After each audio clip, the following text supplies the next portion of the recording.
But please, if they have an app or a physical address, send them a check, send them money as well. Who is calling me?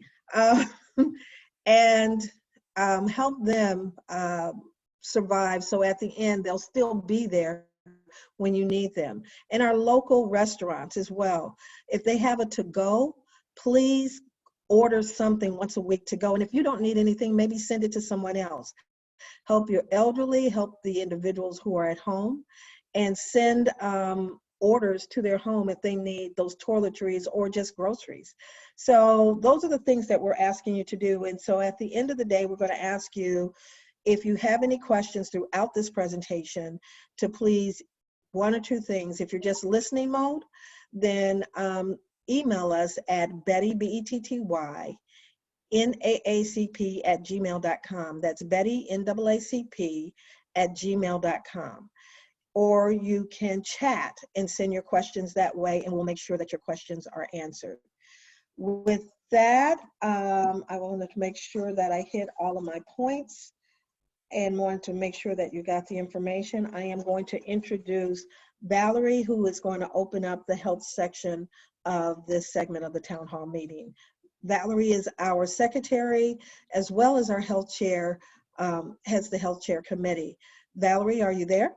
I am. Good morning, everyone. I'm glad to be able to connect with you all on this Saturday morning. And so for our healthcare session, we are going to talk a lot about COVID-19 and how it's affecting the community. Move our slides forward a bit. We have the esteemed Congressman Ami Bera and Doctor as well with us, who's going to share some information. Unfortunately, Dr. Gillibrand from Blue Shield was not able to join us today, and so we will follow up with them at another time. From One Community Health, we have the medical director, Dr. Tasneem Khan, and then from Mindsets Counseling, we have Daphne Gauthier, who's an LPCC clinical therapist. They've all prepared, have questions that we've prepared to ask, and so I just want to begin us off saying hello to each of them, thanking them for their time. Want to also let everyone know that you can put questions in the chat that you have, and if we have time, we will get to those as well. So we are going to start off with Congressman Bera, and what we've seen in the news on the federal stimulus package to help the economy and state actions to support medical services. We've seen these things, but what actions are happening at the federal and state level are being taken to ensure communities of color, who are often hardest hit in health and economic downturns, are able to manage through these uncertain times? You know what? Thanks for that question, Valerie. You know, an important part of this is making sure, you know, we passed this $2.2 trillion rescue package, making sure those dollars get to the communities that may not always have access to those funds. Part of the reason why we held up, you know, the administration was asking for another $250 billion, and you know, that did not pass this week because we as Democrats want to make sure at least a portion, half of those dollars, go to community banks. Because we think if it just goes through the big banks, it's not going to get to the underserved, under-resourced communities, brown and black communities that often have to have a relationship with a community bank or a credit union, et cetera. And you know, that is a fight that is worth having right now, because again, what we've seen with the first $350 billion that was put out there for small businesses, we don't think it's getting to a lot of the under-resourced communities. And members of the Democratic caucus will probably stand firm on this, and hopefully we will get to that point where we can allocate a portion of the $250 billion to get to the hardest hit communities. That's great, thank you. We are going to take our next question. That is for Dr. Tasneem Khan. It says, what should the community know about COVID-19? Why is it different than other flu viruses? How is it spread? How can you get tested and treatment if you think you have it? Dr. Khan, are you there? Find my unmute button. Good morning. Good morning. Hear me now? Yes, yes, thank you. Did you Sure, hear the thank- question? I did hear the questions, and I have a copy of them here. I think that there is so much out there already on COVID-19, and most of the core information out there is accurate about what it is, how it spread. And of course, you always have that, realm of information that spreads across the community that's less than accurate. So in speaking about the virus, it is a novel virus, meaning it's a virus that humans have never seen. There are multiple types of coronaviruses that we do see on an annual basis, whether they're in the flu season or even throughout the year. And most of them pass, and they're minor sorts of infections as such. This particular coronavirus is part of that same family, but its configuration is totally new to human beings. And so that's what probably explains, the lack of immunity to the virus. The virus spreads when people are asymptomatic, meaning they have no symptoms. So quite different than the viruses that we saw, where we did have global sorts of epidemics, or near pandemic sorts of viruses that we saw in the past, such as the hantavirus, of course the flu virus, where people, when they actually got the infection, were symptomatic. When people were symptomatic, that's when they spread the infection. So this particular virus is people could be walking around and, of course, be a carrier and could transmit it. As we know, we've gone back and forth about the realm of how it spreads. It is airborne and hence, and droplet borne. And so, we're, seeing why we are having to use the various social distancing parameters, as well as in healthcare environments where we're exposed. Different types of protective garments are recommended. So, I think interestingly, the virus itself will circulate in the community. There's a lot of talk about that. There's a lot of talk about what is it going to take to stop the spread. And as we know, in other countries, we've seen social distancing. There's a lot of talk about various background surveillance methods in order to identify tracers, or, people who may have had an exposure, or people who could be potentially at risk. And of course, if you all have been following what the guidance is coming out on CDC, there are recommendations about, the idea that if we had a vaccine, we could really limit the spread of the virus. And that's in development, but at this point in time, I don't think it's ready to roll out, at a broad scale.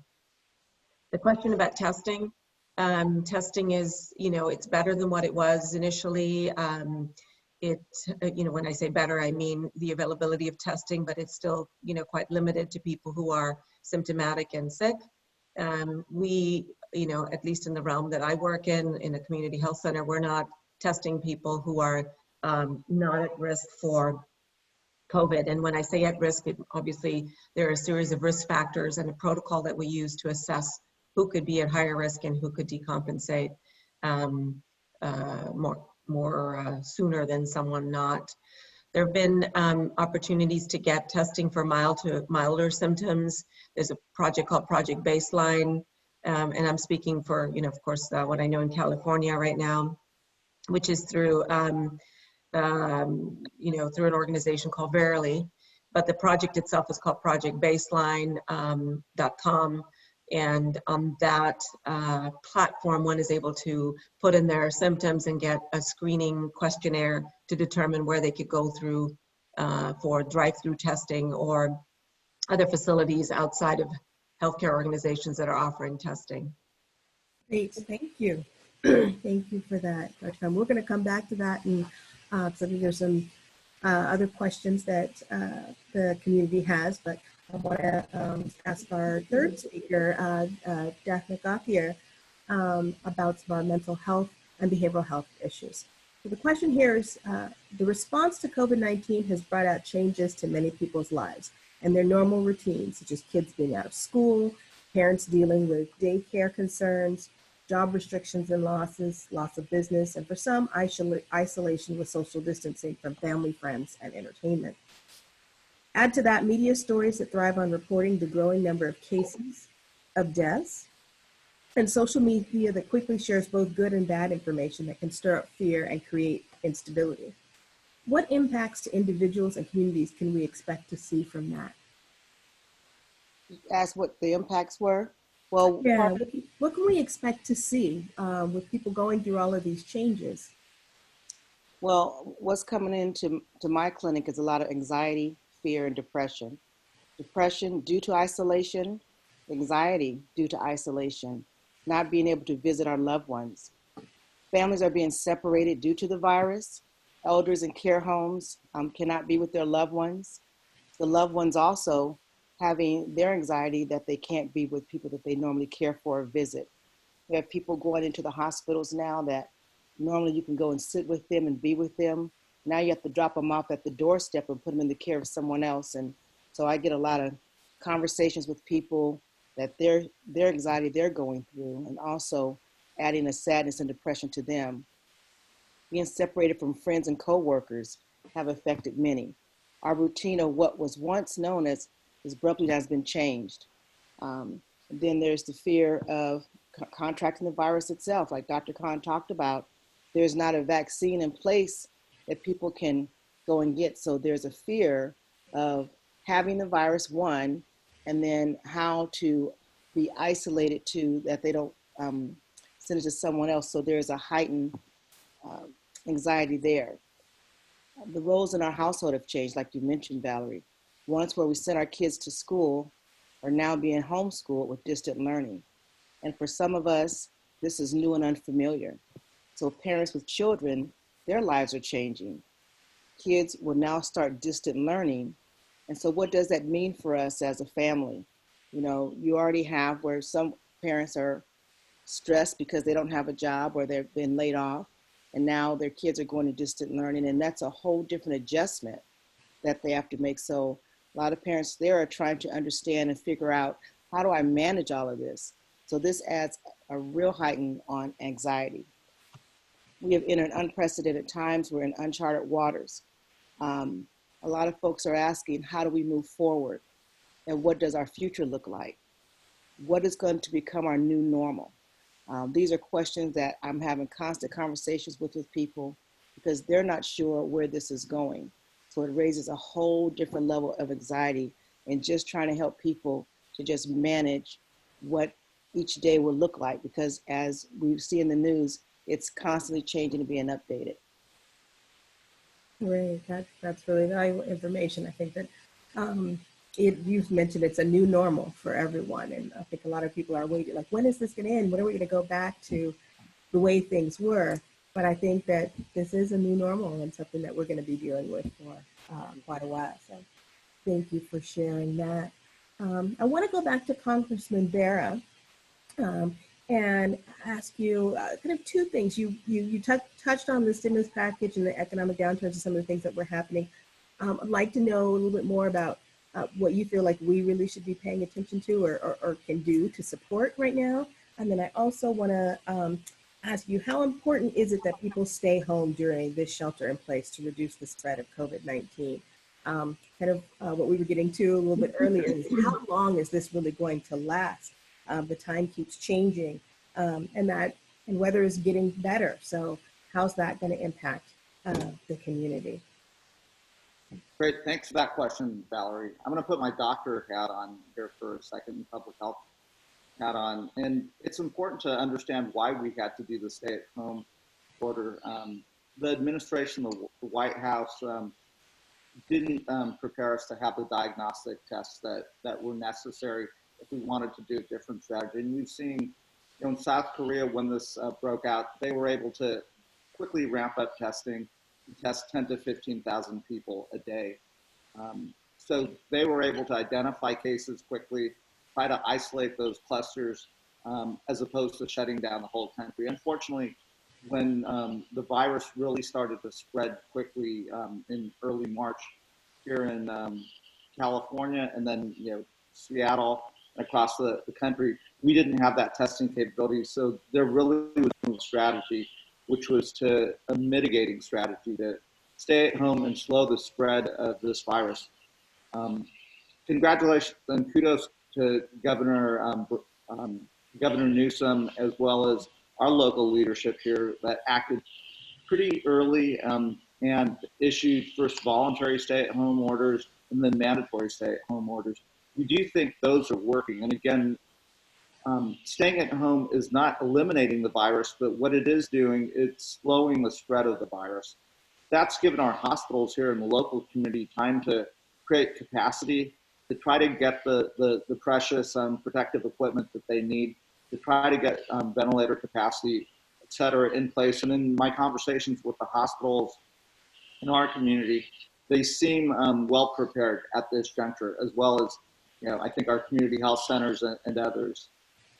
That said, in the modeling, we do think the peak of cases will start to increase next week and probably into that third week of April, and probably continue until that first week of May. So the metrics that we're paying attention to, we will continue to see increased numbers of COVID-19 positive individuals because we are now doing more testing. But the key metric we're watching is the number of hospital admissions, so new patients that are sick enough that they have to be hospitalized, the number of ICU admissions, so patients that are so sick that they have to be in an ICU and potentially on a ventilator. And then we're obviously paying attention to the people that are dying of this disease, the deaths caused by COVID-19. The deaths are probably not the best indicator because that's looking back 2 weeks. Those aren't the new cases, but that is an indicator that we want to see the hospital admissions and the ICU admissions start to go down. At that juncture, we can start to say, are we getting ahead of this? And what does recovery look like? What does reopening our community look like? We think that's at the earliest 4 weeks away, 6 weeks, 8 weeks. We don't know. The one thing we can't do is start to remove the stay-at-home orders and have a resurgence of the virus. So in the interim, we have to continue to ramp up our diagnostic testing capability. That's the nasal swab that tells you whether you have the disease or don't have the disease. In addition, there's a new test that's been developed, which is a serologic test, an antibody test, that tells us whether you had the disease, you recovered, now you have antibodies and immunity to this disease. We don't know how long that immunity lasts, but from the studies at UC Davis, we know it's probably months, not weeks, and it may be longer than that. It could be years, could be lifelong.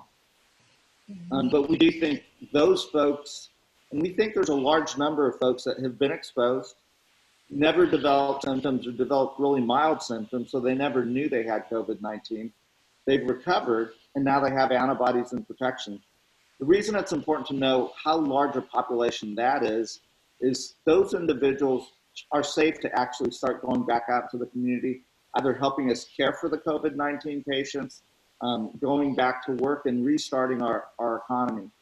The second group that we will have to look at are those, let's say, under the age of 55 that may not have those antibodies, but are at less risk of getting really sick, needing hospitalization, and those mortality statistics. That's the next tranche that we'll have to think about.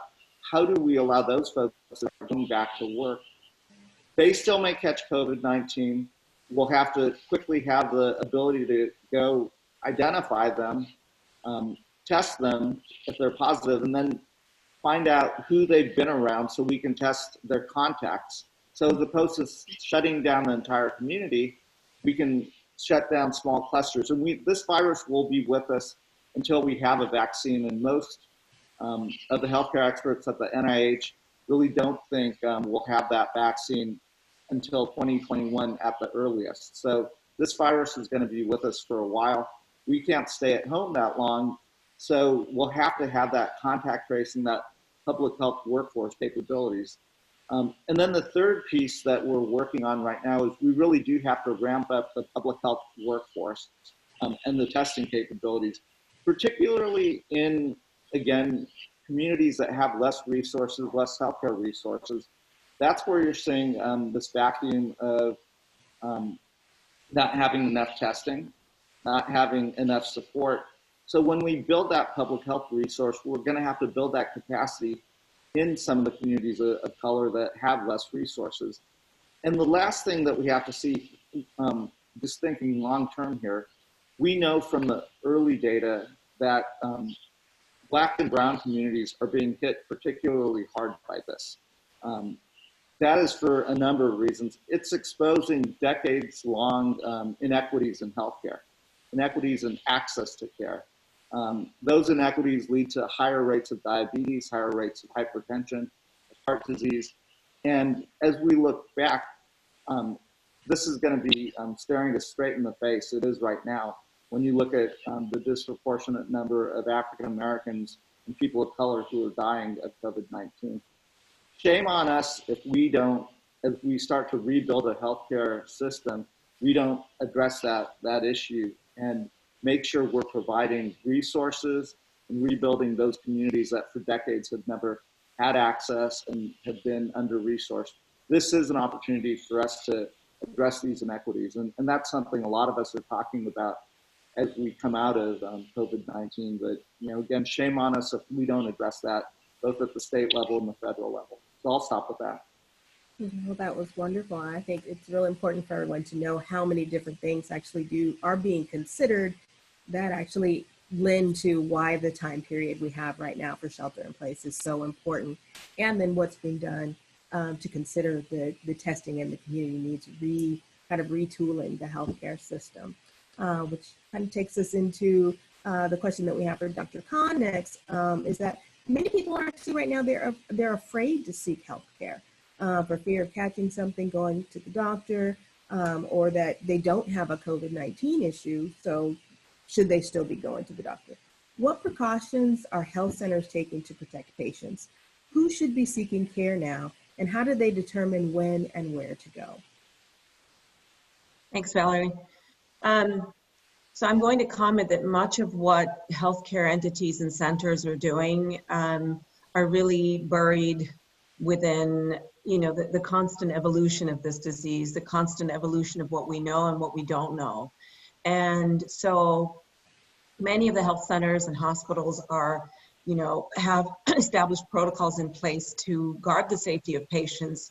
And the goal is to evolve these as we learn more about the disease and as we learn more about what Dr. Barra just talked about, meaning actually having testing capabilities that are a little more sophisticated than where we are right now, doing a lot of the contact tracer methodology, putting that in the background, you know, looking at technologies and different platforms, which I would comment for ages and ages we've been looking at, but now with this current situation, we've been able to roll out a lot of things that I think were inevitably going to come down the line, but have, you know, accelerated a lot faster, that do keep people safer than coming into the health center. So I'll give you an example. For instance, I'm at a community health center in Sacramento, in downtown Sacramento. And much of what we're doing, again, I would comment is very similar to what other healthcare entities or ambulatory healthcare centers are doing, are really just trying to keep people who do not need to come in, and especially those who are particularly vulnerable, to not encourage them to come in if they can get their care through other platforms. And so with a lot of relaxation of the rules around being able to access patients through telemedicine, such as using video and audio capabilities, and having those pushed through the pipeline very quickly has allowed us to actually provide care and continually provide care to patients while they're at home. And so, so that's one major change that we've seen in our community health center is that remote platform capability, which I would comment a lot of our patients are feeling, the commentary that we've received and feedback has been very positive about it. And then using that platform, we are able to, during those visits, screen those patients, whom we do need to bring in and really just measure or triage what their needs are and bring them in for care.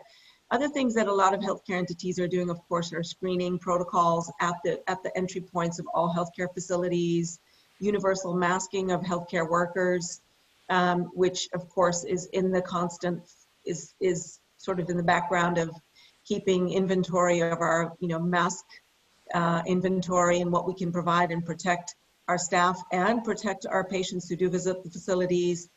A lot of work has been put into facility sorts of planning when it comes to cleaning and keeping spaces free of transmission. So cleaning protocols are in place.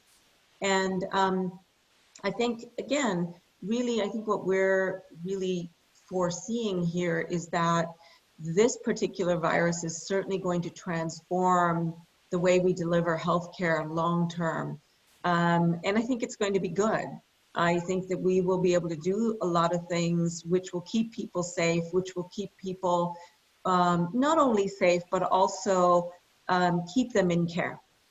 And I'm hoping we'll reduce a lot of those disparities that we talked about, that Dr. Barra just talked about, with racial inequities to access and to quality care. So I think that while I would say, the virus it's a scary thing. It's happened to all of us, but I'm going to, stay with the silver lining, around the cloud and say that we, it's going to transform care. And I'm hoping that it will allow us to continue to innovate to reduce inequities in care and access. I think that's great. So people really should still continue to seek care when they need it, and being able to have these things like phone visits and telemedicine, video visits and things is going to be something crucial. It saves time, saves resources, and also is a health and safety measure as well. I think that is exciting for us. I'm going to move to Daphne on our last questions. What can individuals do to maintain their emotional and behavioral health at this time? How can communities offer support? And what resources are available through medical, community-based, and other services? I think that we're doing a good job with the community as far as keeping people informed and reaching out to others. I've been watching some of the news where they're showing what people are doing to try to maintain their own mental stability. And so what I've come up with is what I call the self-care for COVID-19. And the biggest thing is we have to take care of our mental mindset. So what I usually do to help people to remember things is I put an acronym together, which happens to be the name of my business, Mindsets. And so I start off with, the first thing I want to say is that we really all have the power to control as much as we can. There's things we can control, which is outside our home, and there's things we can't control inside our home. And so the biggest thing is coming up and staying with your mental stability. And we can practice this, what we call through mindfulness. And that's whether you practice this through meditation or prayer. That's a good way to keep the anxiety down, meditation or prayer to really just keep you focused on something. And then the other part is information. Take the information you hear in doses. There's a lot of information being out there which causes a lot of exposure for us. Limit that information. And then the news that you receive, not everyone is a news source. So trust the sources you're getting your information from. I'm getting things in text, Facebook, the social media that people, it's people into another heightened fear because some of the things are true and some of them are not. So limit the exposure to what you're getting, and also, look at the resources where the information is coming from. And then also diet. This is a time where people will become emotional eaters. I hear people saying that, since I've been home, I've been eating more. That's most likely an emotional eating you're doing. If you're going to eat, at least nourish your body. Eat the proper foods. And then most importantly, self-care. Take care of yourself and make sure you're getting the proper rest. And also reach out for emotional support. Reach out to others. Zoom has been phenomenal for many families connecting together. I just had a family, they're doing virtual birthday parties for people who cannot at this time have their normal party. So reach out to families, connect with your friends, and try not to stay as isolated as you can when you can reach out to other people. And then take the advice that's been given to us. Keep washing our hands, stay inside and practice social distancing, but most and foremost, stay safe and be safe, and do that. So that's my advice to kind of coping with this. Great, that's wonderful. I know, yes, that Zoom has been great, definitely for meetings for me. And personally, we created a group family chat on GroupMe, and I've heard from nieces and nephews and cousins more in the last 2 weeks than I've heard from the last 2 years. So I think it can be a good way to reach out and touch people. Yes. I want to actually turn have all of our panelists take an opportunity to answer some of the questions that have come in over the chat. One of the first questions that came in was about, do you think that our new normal will affect having large gatherings in the future until we have a vaccine? And maybe we'll have Congressman Bear go first, and then Dr. Khan, and then Daphne, you can share your thoughts on that question. Sure, I'll go ahead and take a crack at it. I do think there will be a new normal, even once we have the vaccine. This virus is changing all of us. It's not affecting one person or one state. It's affecting the entire country and really the entire planet. And it's my hope that we actually find our better nature. I think both Dr. Khan and Daphne touched on it. It is bringing community together. Again, it is getting people to look after one another. You see it in neighborhoods. You see the number of people that are volunteering, and it's also defining what is actually really important, those human relationships, that connectedness. I think you'll see a reemergence of faith and spirituality, however you practice that, and the mindfulness that Daphne talked about. So as we come out of this, I don't know what the future looks like, but I do hope we're all in this together, and it's affecting all of us. And if we stick together, if we look after one another, we will come out of this, I think, more resilient and stronger. And I also think it will, it's a wake-up call. Those of us that, my wife and I, we feel fortunate. We still both have jobs. We're still, both are getting paychecks. More is going to fall on those of us that have more to look after those of us that were hit harder. And I hope we find that within ourselves to do that. And we might be able to come out of this in a kinder, gentler place as a nation, but hopefully as a world. And Dr. Khan, do you think, I think particularly about the safety of once we are able to get back into gatherings, like wearing masks and the gloves and that, do you want to speak to how people should handle that? Well, I want to diverge a little bit and thank Dr. Barra for that last comment, because I think that's just so important is just, I want to echo it, is that this is the time and where we need to really reflect on, how fortunate some of us are and how those that are fortunate enough can share what they're fortunate enough to have with others that haven't really fared well under the current conditions. So I do feel that quite well. So I thank you, Dr. Barra, for sharing that.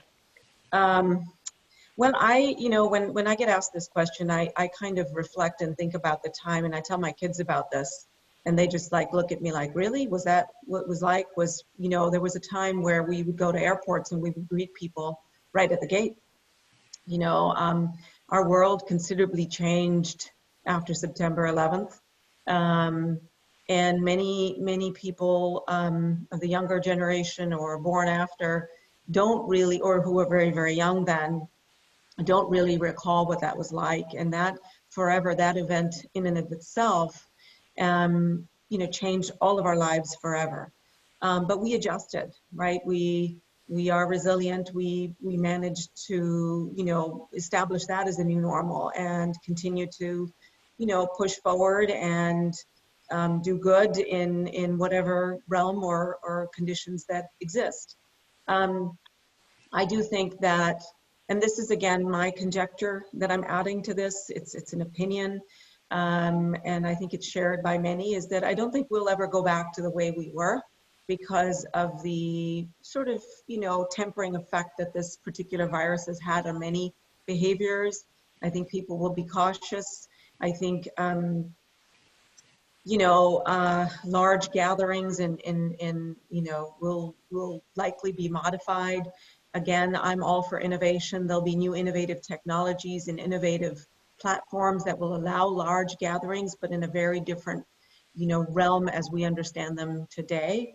I think the innovation will be driven in that way so that, monies will be spent that will allow, gatherings, but not as we know them, before this virus, in a very different way. So even after we have a vaccine and we conquered this virus, I think people will, and we will conquer this virus, but I think people will be forever transformed. I agree. And Daphna, in terms of our mental health and being able to trust people and not being able to go into new situations with new people, how do you think we should handle that from a mental perspective? I think it's all about education, and I agree with Dr. Khan. First, I want to thank you. You reminded me about the airport.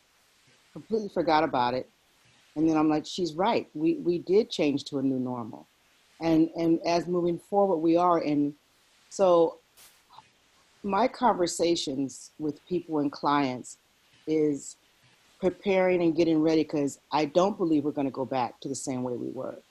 My OCD clients, they are normal now. We've normalized them. They're used to the ones that are what we call germaphobes. This is nothing new for them. They're glad it's happening. I think we are going to be more cautious as we move forward as far as cleaning and still social distancing. So I do believe that.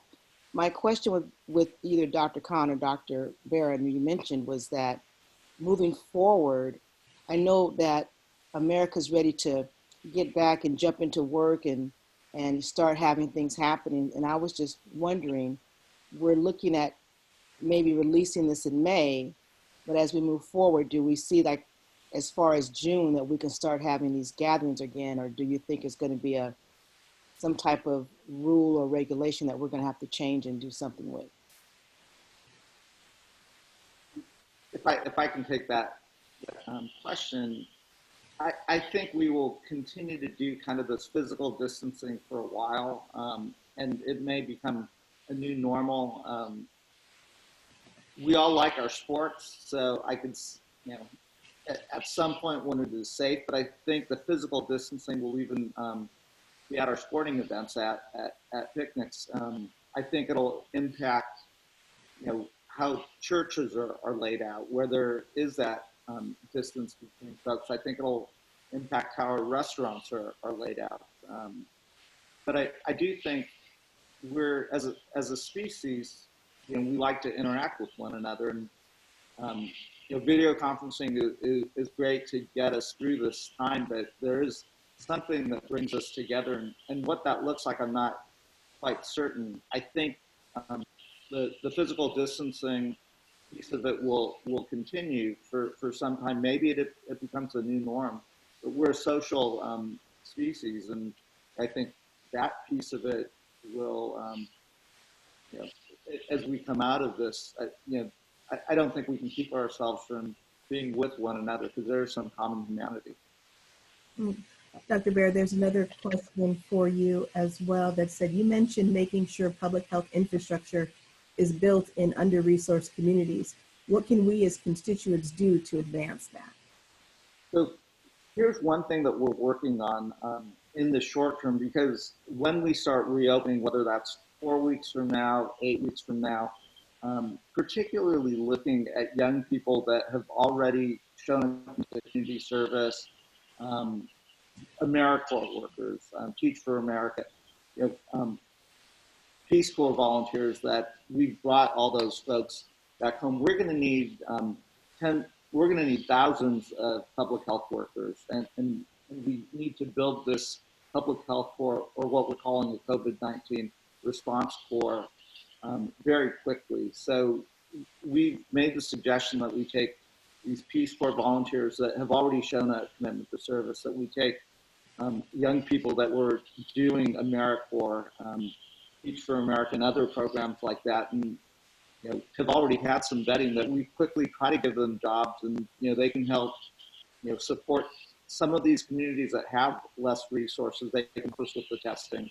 They can help us with folks that may not be able to get groceries and may not have any other family that can do that, to help support those folks. And as we do this contact tracing, they can help with that. We're communicating with the governor's office to try to get that set up, here in California. But we think it needs to be a national service corps that can quickly deploy. And they've got to deploy where there are fewer resources. So those communities that have good healthcare infrastructure, that have lots of support systems, they'll probably already have a lot of that built in place. But in under-resourced communities, a lot of that is lacking. You don't have that infrastructure. And again, this is where we also need our nonprofits that are so vital to some of these communities. So it's going to take a massive effort to ramp this up. I think where the community can be most helpful is you're our eyes and ears on the ground. Some things are going to work, some things aren't going to work the way we intended, and just having that rapid feedback. And I'm a believer in one size doesn't fit all. If we can push those resources to the states, and the states can push it to the counties or the neighborhoods, one neighborhood may need one set of services, the next neighborhood over may need something different. So the more we can push that control to where the people that we want to help is, the better. So this is a time to stay engaged. This is time to stay engaged with organizations like the Sacramento NAACP and the national organizations, because we're all in this together. Great. Thank you so much. That is our time. We did have a few questions that we weren't able to get to. What we will do is try and get those answers and get that out to our website, so you will have answers to those questions. I just want to thank each and every one of our panelists, Congressman Barra, for your time, Dr. Khan, for your wisdom, and Daphne Gauthier for your expertise on how we can be more socially and mindfully concerned. Thank you so much. We've had a wonderful time, and I really appreciate each of you. Thank you for putting this together, Valerie. Thank you for having us. Thank you. Coming up is those final, real simple measures that we talked about: protecting yourself, staying at home, washing our hands repeatedly, and when we're out in public now, wearing masks is something that we can continually do to protect ourselves and our health and the health of those in our community. We are going to now be turning to our faith-based presentation, and I'm going to introduce Pastor Banks, who is our faith chair with NAACP. Pastor Banks, are you there? Not hearing her. She might be muted. I know that we have 3 panelists that are going to be on this panel. Pastor Joy Johnson and Pastor DeCore Porter. Are you there as well? Yes, I'm here. Hello? Can you hear me? I'm here. I'm here as well. Great. Well, I'm not hearing Pastor Banks, but I think you all may also have had questions. And that you are going to answer. I'm going to start with Pastor Joy Johnson, and I'm going to put your presentation up. You can go and introduce yourself while I'm working on that. Thank you. Okay, good morning, everybody. So glad to be a part of this discussion. My presentation is really just part of my introduction. That is that I am Reverend Dr. Joy Johnson, longtime resident here in Sacramento. I'm a graduate of St. Mary's College in Moraga, California, and got my PhD from Sacramento Theological Seminary here in Sacramento. And I currently serve as the president of Dr. Joy Johnson Ministries, and I am the first woman president of the Sacramento Area Congregations Together. Sacramento Area Congregations Together is an affiliate of PICO, which I think you may be familiar with. PICO, People Influencing Change Through Organizing. And so PICO is made up of 11 affiliates throughout the state of California. And we here in Sacramento have 62 member congregations, which are multi-faith. That 62 member congregation makes up something like 5,000 or more individuals throughout the city of Sacramento. And we put all of our efforts to, there you go, you're catching up with me. You can go to the next slide though. We put our emphasis on moral issues of support wherever there is a policy in place that affects people in the grassroots, people in the communities, wherever there is some hurt or harm. This 64-member congregation brings our faith to play around developing moral policies. And I think the question that I was asked to consider is, what is Sacramento ACT doing with the faith community regarding the COVID-19? What is our response?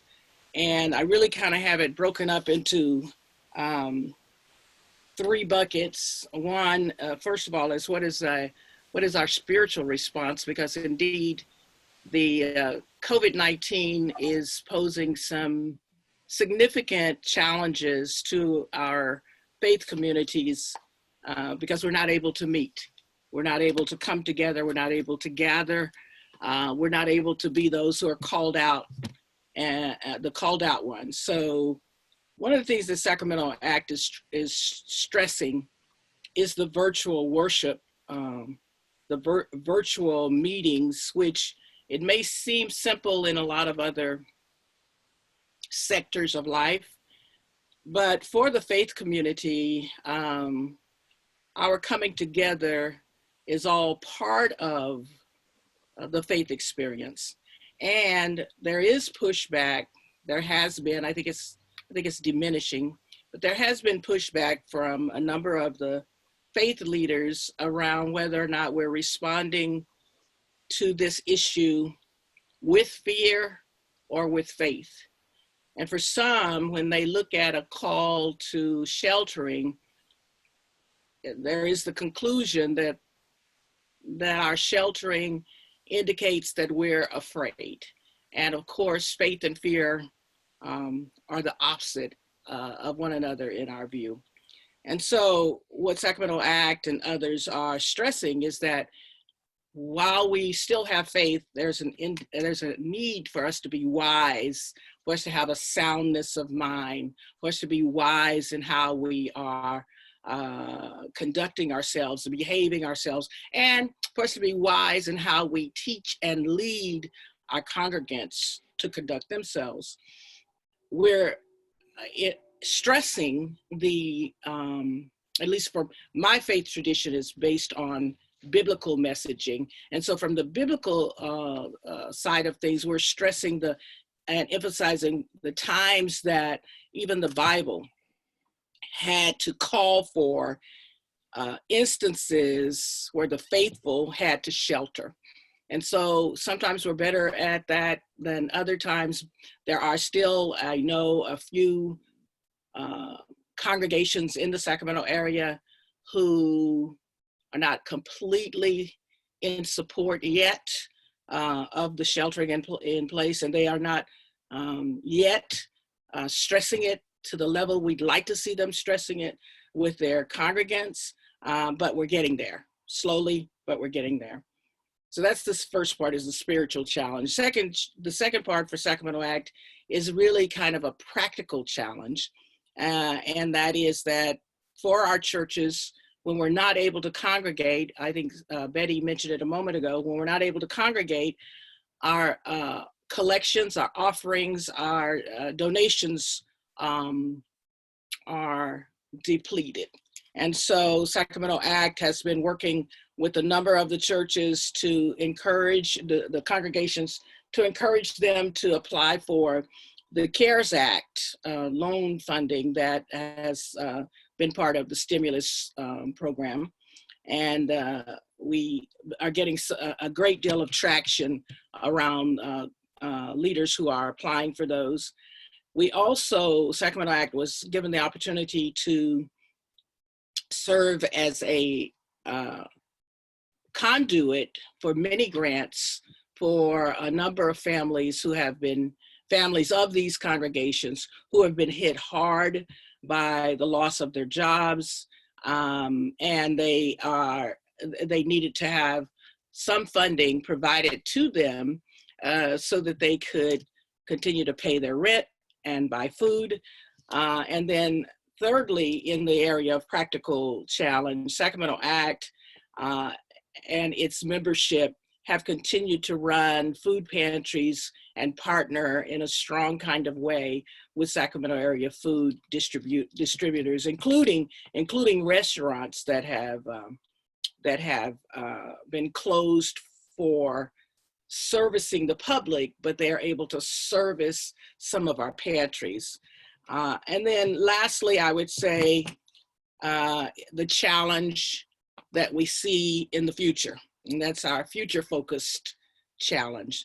Sacramento ACT is extremely concerned about persons who are incarcerated and the potential for widespread contagion of this coronavirus.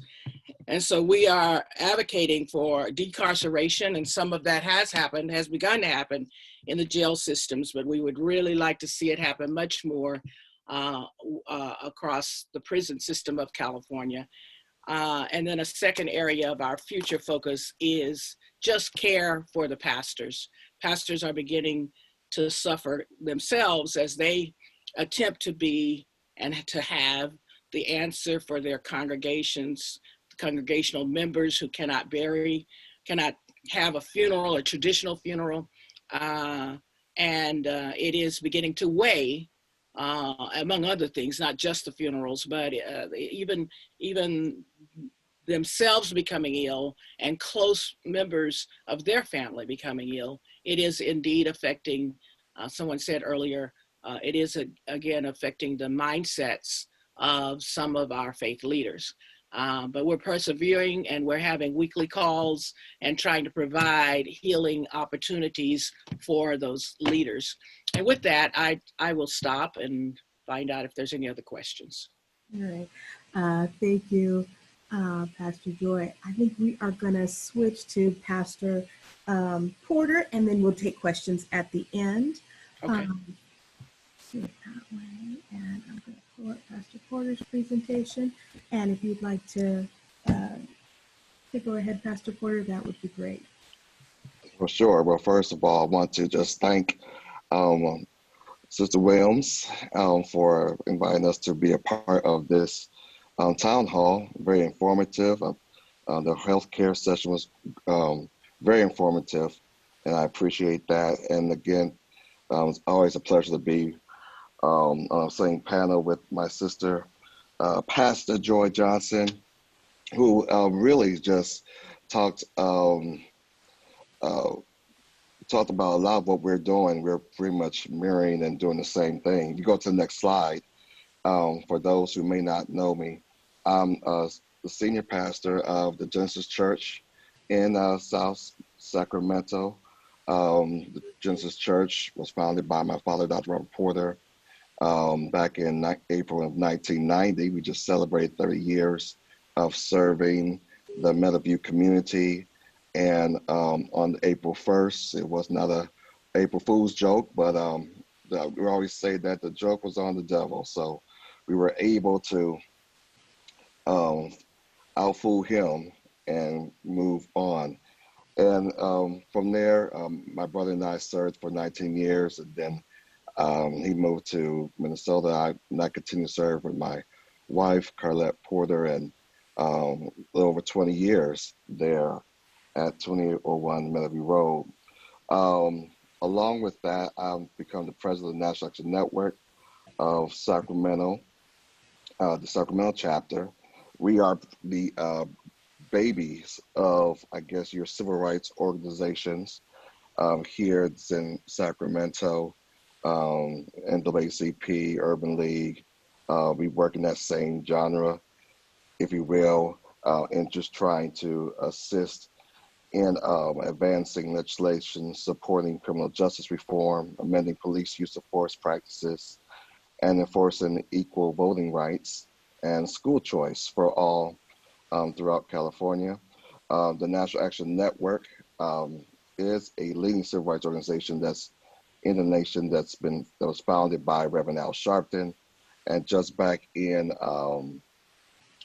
February of this year, we hosted our inaugural Western Regional Conference at the Genesis Church in February, where we had members from our 4 active chapters here in California, from Los Angeles, Oakland, San Diego, of course, Sacramento, also in Nevada, and I believe Washington area that came and did that. And many of there are some here who are on the call that are a part of that. We were excited to have our founder with us, Reverend Al Sharpton, for our ministers luncheon there, and we are excited to have to host Governor Gavin Newsom as well as a speaker and contributor, and other legislators as well participate in that. What we are doing in terms of COVID response is very much similar to what Pastor Johnson was saying. We're focusing on food ministry. We understand there's a food shortage and very much so a food desert. As the healthcare panelist has said, this COVID is exposing many of the disparities that we already know of and exist within our communities that many of our Black churches and African American churches serve.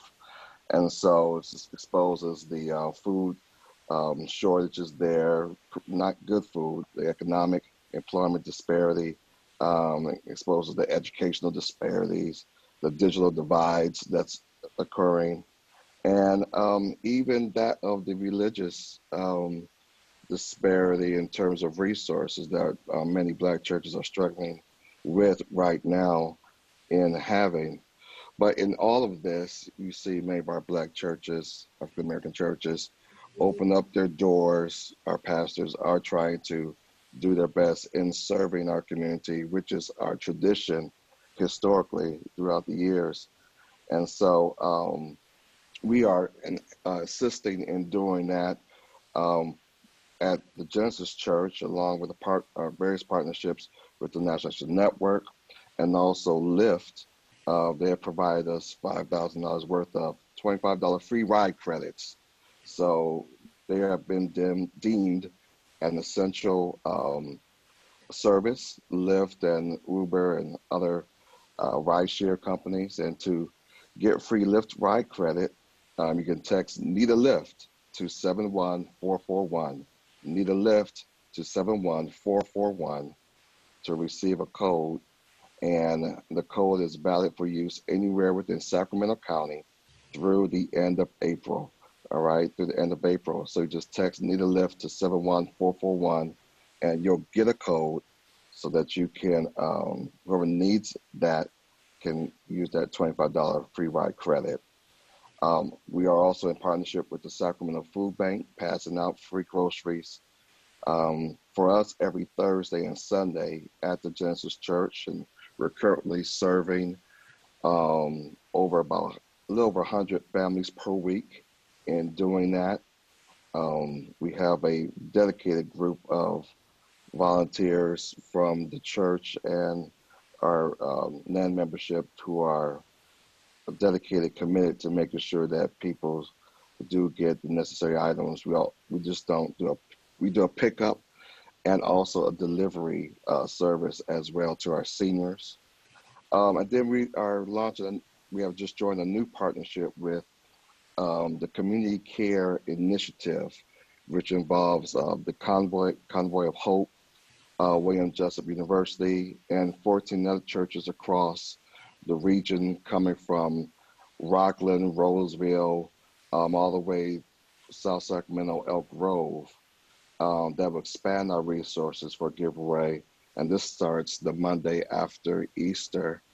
And we're expanding our resources to that of toiletries, baby diapers, and other things that we're able to get access of. So for more information in regards to those things that we're doing, you can contact our church at sacgenesis.org, or just go to our website, sacgenesis.org, SACGENESIS.org, and or our nansacramento.org website, nansacramento.org.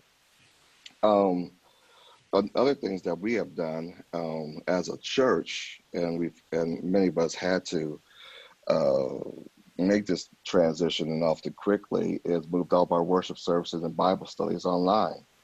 And though we had streaming, it was a secondary thing, as for many churches, because for Sunday mornings, the in-person worship is the main priority.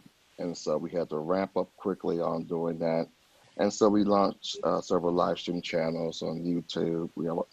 We live stream on our Facebook page, and I believe Vimeo as well. And also, we're using all our media methods to keep our members informed.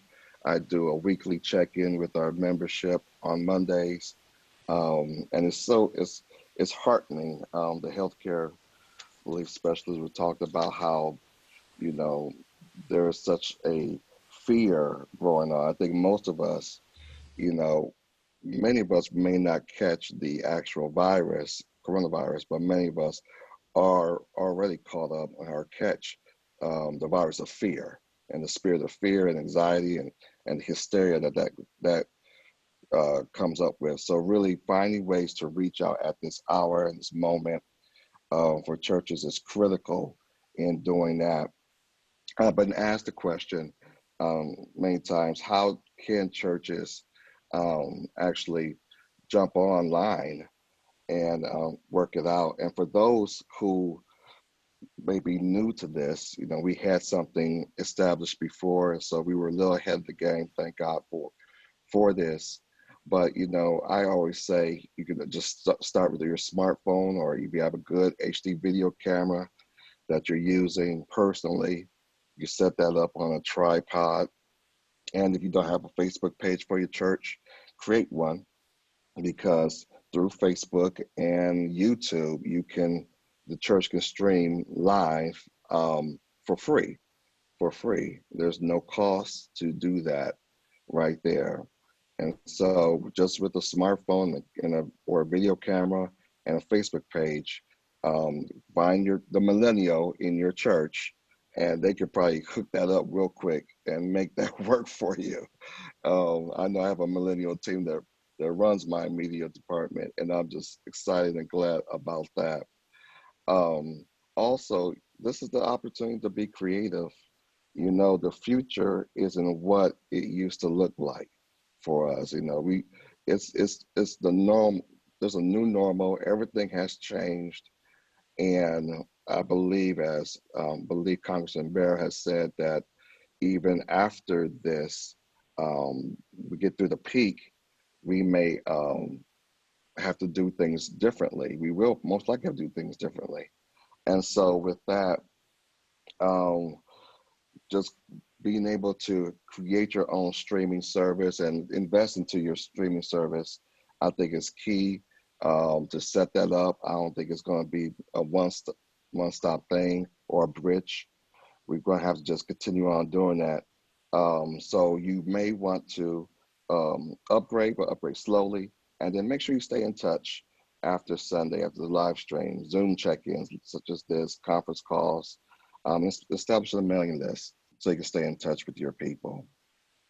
That's wonderful. Thank you, Pastor Porter. I think due to time, we are going to be limited to one question. I'd like to give you both just 30 seconds to answer. So this is a real important question that came in from the community. Do you agree with churches still being able to hold in-person services? And if so, why? Yeah, I'll take it. Well, I think we have to be, well, first of all, I think you have to be responsible in how you work out your flock. And so I personally don't agree to do that. I think we need to follow the law and be legal, and then even more so, make sure that the people that we tend to and have cover over are safe and healthy, so that when we do come back, they're there. But then I am hesitant on trying to condemn those who are maybe doing that, because we just don't know what the situation is, and we want to. I would advise them to try to work it out. But I think we need to have some grace on that, but they should be mindful to do that. Joy? I agree, Dr. Porter. I would like to also, though, mention that prior to becoming a full-time pastor, I was a registered nurse. So I do understand epidemiology. I understand contagion from that standpoint. And I believe it is wise for us to forego the gathering together, because I know how badly this kind of pandemic can get. Secondly, from a spiritual standpoint, I think it's drawing us into being more thoughtful about our neighbors than ourselves. So much of this confinement, much of this sheltering, for those of us that are healthy, well, we think we're healthy anyway, is about our concern for others. And so I've been reading this and this experience and going through this experience from a spiritual standpoint, or trying to find a spiritual discipline in it.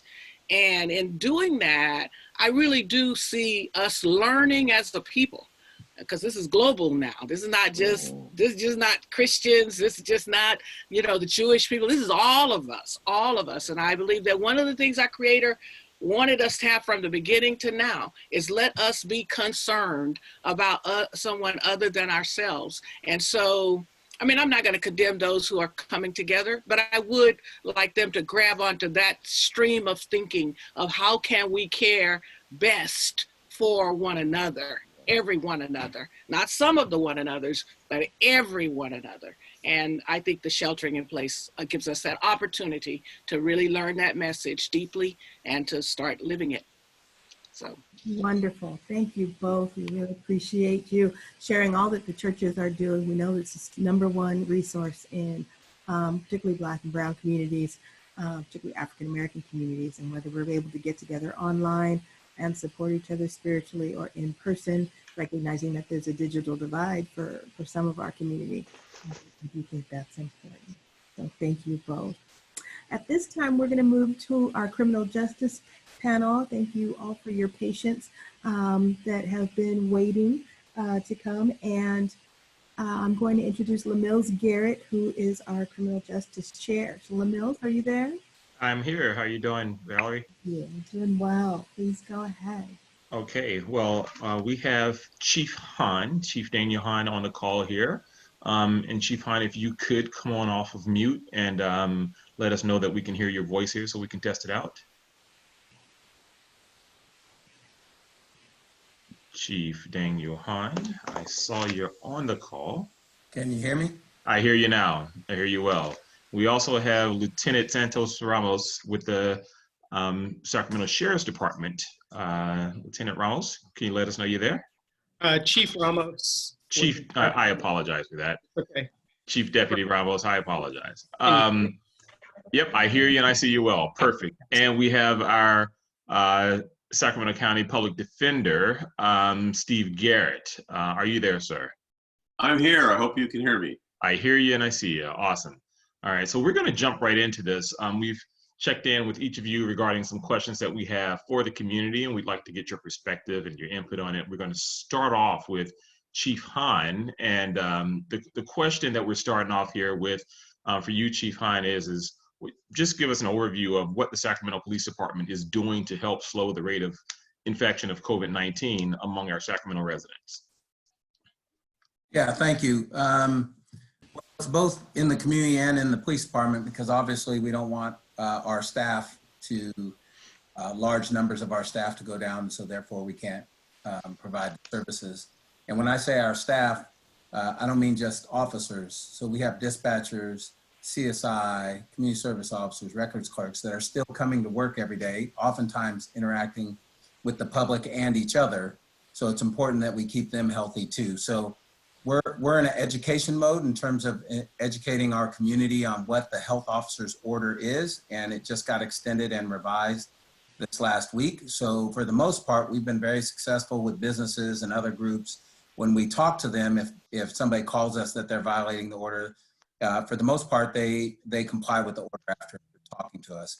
For our officers, we are wiping down the squad cars multiple times a day, wiping down the doorknobs and the common areas. They all have masks, gloves, and glasses. Our dispatchers now ask additional questions, so that's important for the community to know also.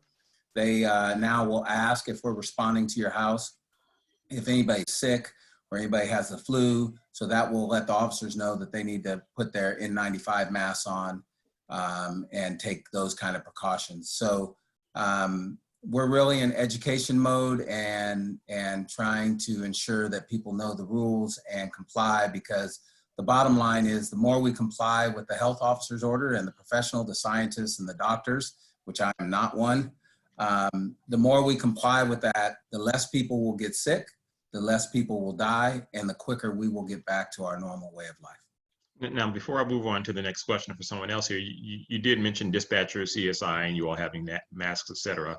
How easy or convenient has it been, or challenging, I should say, for you all to get the necessary PPE for your employees?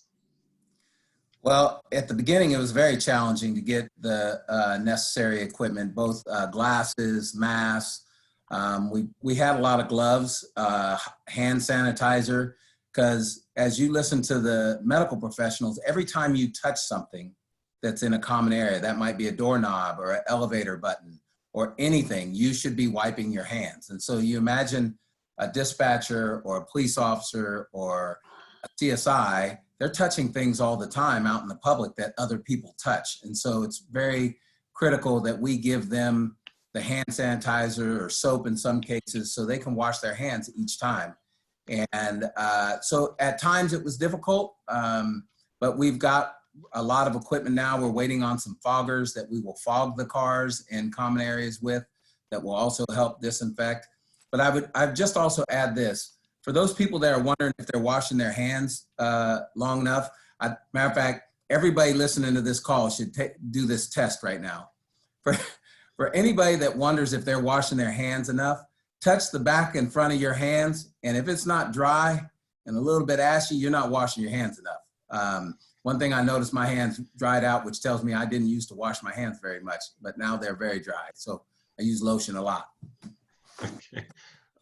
So we're going to move on here to Chief Ramos, and common question here for you over at the Sheriff's Department, with an emphasis, though, obviously on your employees, but also on the community being served in the jails. So we have instituted a number of different safety measures within our correctional facilities to ensure that not only the inmate population that we serve within our facilities is safe, but also the myriad of professional staff, both law enforcement officers, correctional health, and then we have a whole slew of general services, carpenters and plumbers and electricians that work within those facilities. So we're taking measures to ensure that everybody is safe. We've instituted a variety of different social distancing practices to ensure that not too many people are out during day room at a certain amount of time. We've instituted a number of different social distancing practices with regards to the way we move individuals throughout the facility, and then a number of different cleaning measures. We have 3 roving cleaning crews every single day going through. I was in the jail, the main jail, 3 days ago, and I've never seen it so clean. You walk inside and it's almost like you're in a Lysol or a Clorox factory. It smells so clean. So we are hard pressed in our efforts to prevent any spread of the virus. Knock on wood, thus far, as of today, we have had no confirmed cases of COVID-19 within any of our correctional facilities. So I have to applaud our staff, as well as our inmate population. We did an educational component very early on to stress the fact that we needed their participation within our facilities to make sure that everybody was working collaboratively to make sure that we kept that virus out of the facility and contained. So everybody's been doing a very good job. All right, so Chief Ramos, one follow-up that I'm going to ask you on that is you mentioned the great work that the team's doing in keeping things clean. I know Chief Hahn mentioned earlier about, I think you mentioned the health officer orders, et cetera, and I'm wondering, how are you all doing it in that fabulous work that you're doing inside the jails and with the team?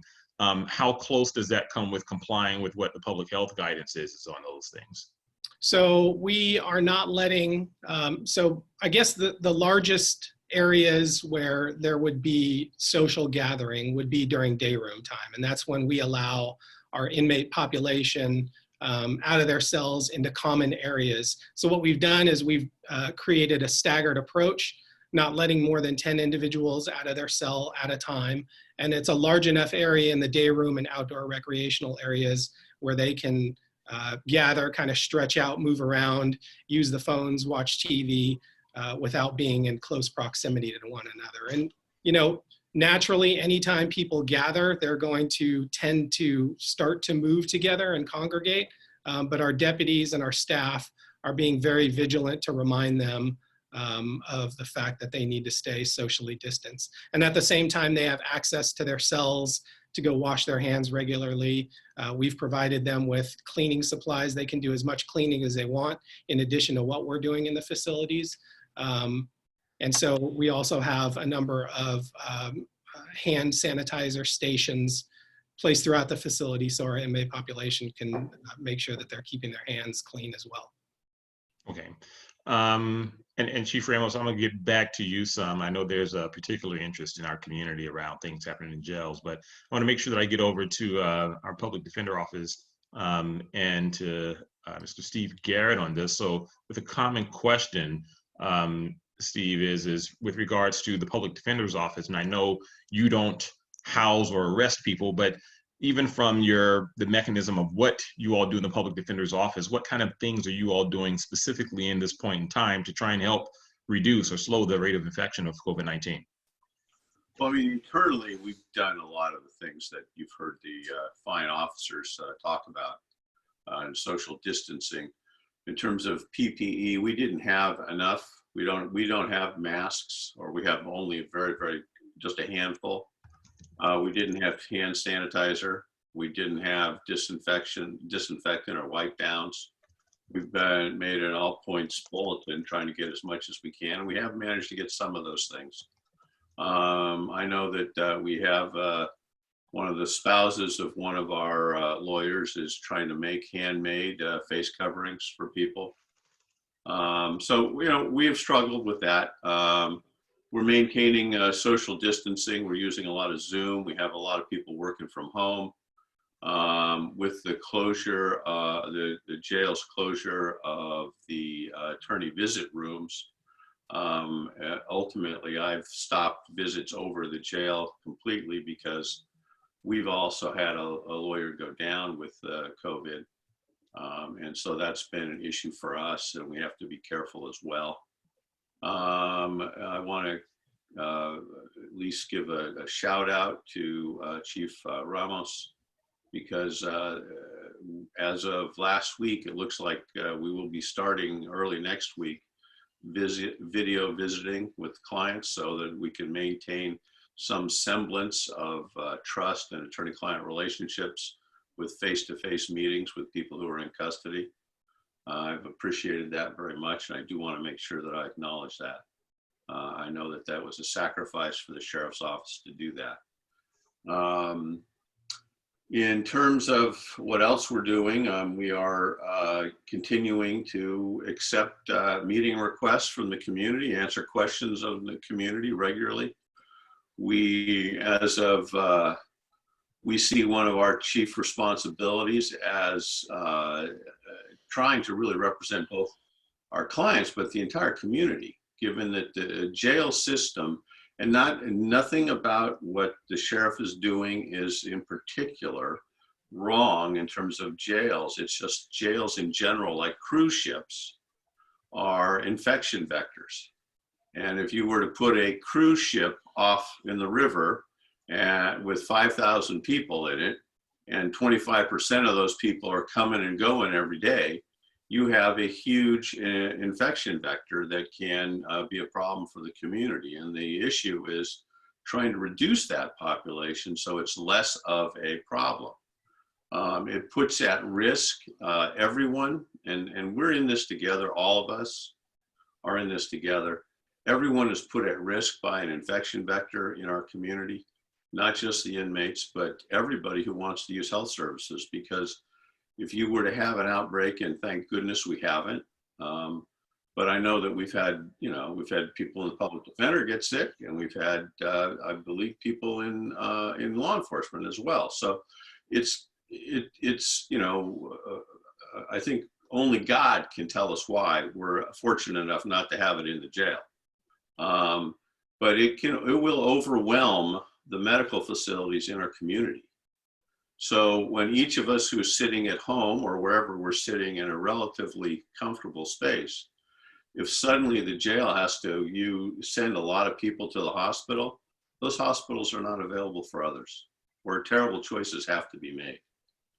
So we've worked hard to try and get, starting really on the 13th of March, I started with communicating with the court and the justice partners saying, I understand things are going to start changing quickly, and we need to think about reducing this jail population. And we focused on the what I refer to as the low-hanging fruit, which is the cases where there's at least general agreement that these people are seen as a lower risk who are in custody, that they're lower risk. The people who are going to get out in a year, the people who are what we call the non-non-nons, that is, they're not in custody because of something really serious. Although there's always going to be a debate about that, at least we can categorize those. And we ended up bringing motions for about 1,600 plus people broke them into different categories of release. We were able to negotiate during the time the courts were closed, I think, release of 500 to 600 people. Got a couple of orders done from the courts.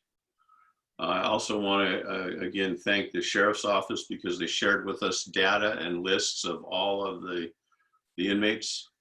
So we were able to use that and to begin, because it's really a burden to start categorizing 3,700 people and say who fits into which category. And they shared information so we could actually search those lists and begin putting people in categories. So we put categories of people are going to get out between tomorrow and 6. So Steve, I'm going to pause you on this point, okay?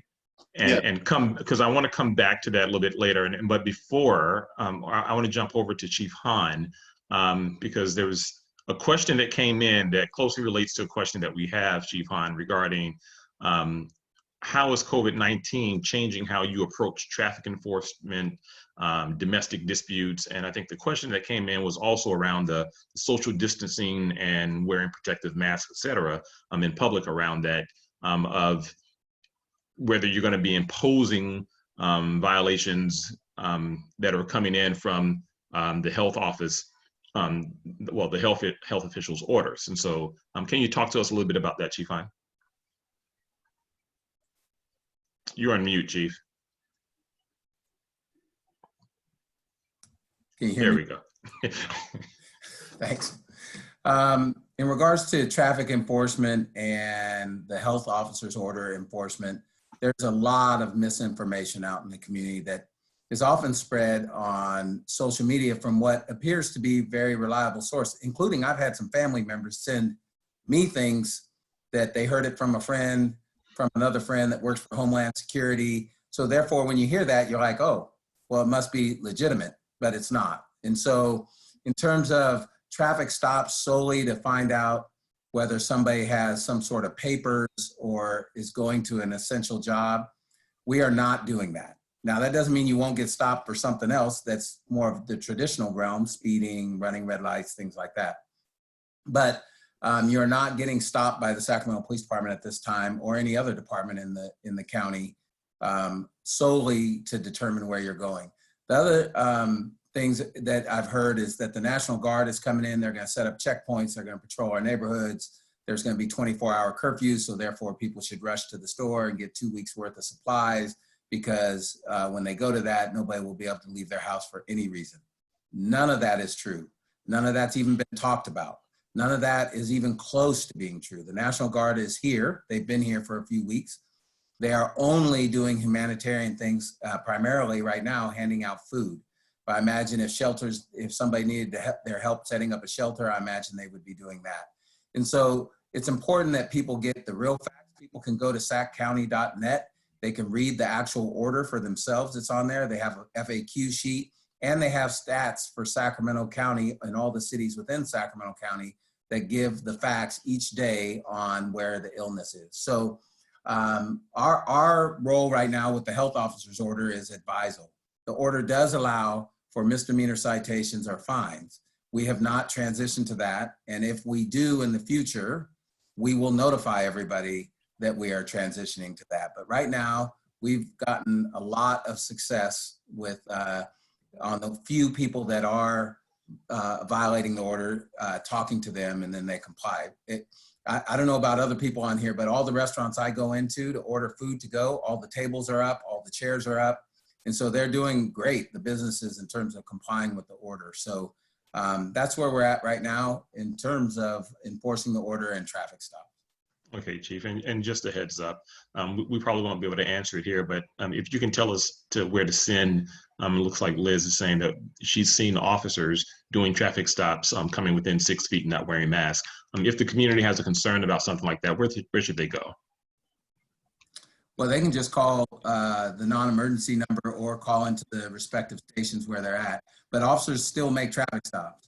And that's the challenging part of a police officer's job, is a lot of our job requires us to come within 6 feet. There's no way around that. Okay. Chief Ramos, so on to our next question there. Could you give us, summarize for us, I guess, the steps taken around the piece that Public Defender Steve Garrett mentioned regarding the release of those inmates that came through. And so what steps have you all taken as a part of that to help with that? And obviously all of that fits in directly with the protections needed around COVID-19. And I know that there's also a similar concern on that same level around whether or not those who remain in custody, whether it be detainees or inmates, whether they're in shared cell situations. So can you talk about those two things, the working with the Public Defender's Office and then the shared cell scenario and how we're helping protect in those situations? So if we back up to kind of when this thing first started ramping up, in anticipation of the potential for COVID-19 entering one of our facilities, we wanted to ensure that if it did, we had the appropriate space that would enable us to isolate those inmates. So we took some proactive measures early on to reduce our population enough to where we could vacate and clean 2 pods, one at each of our facilities, that we could house a potential outbreak. So that's the first step that we did.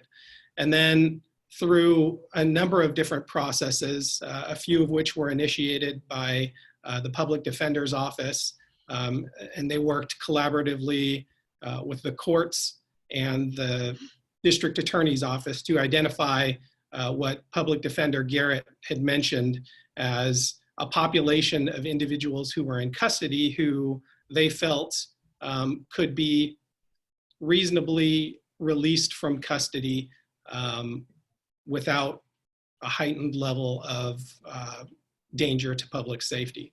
So there have been probably about 600 or so inmates that were identified on 3 different court orders that we have released from custody.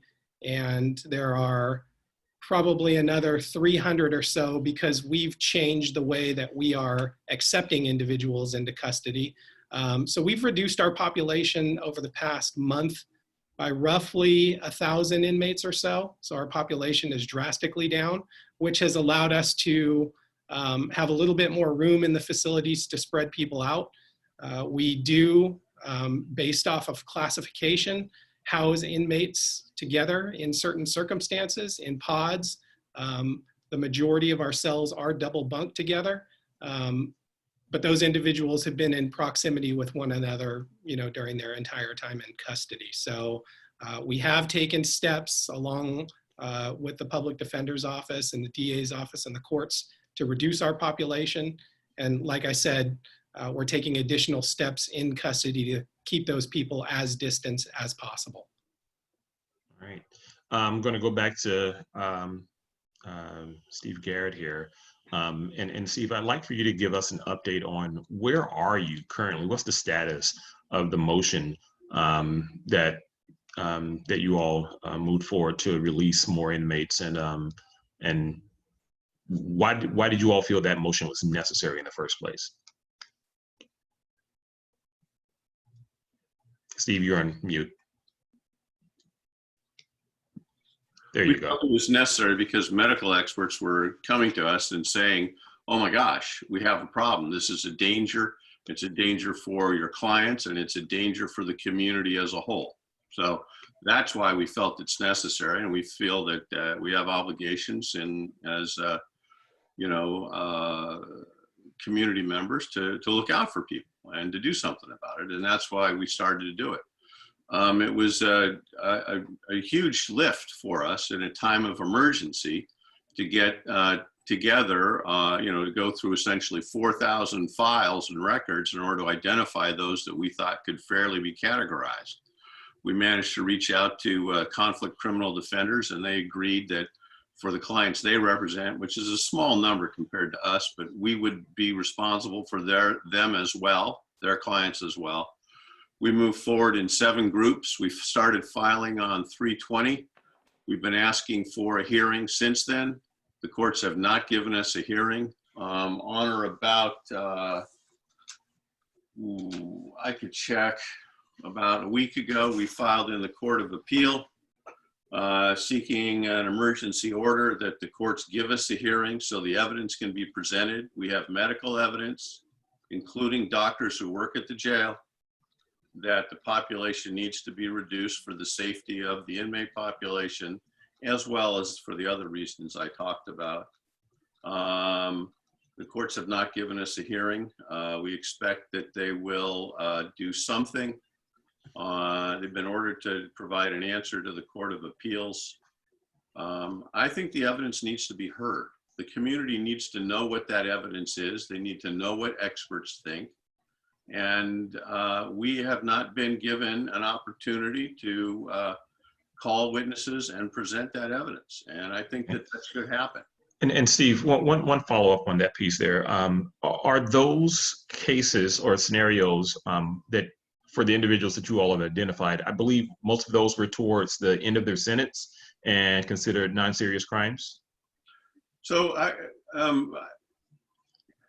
most of those who've gotten out right now, the 500 to 600 we got out were towards the end of their sentence time. So it's already been judicially determined that these are people who will be in our community soon, that they must, and that must be safe to be in our community, because otherwise, why would the courts be agreeing they can be released soon? Because they've already done that.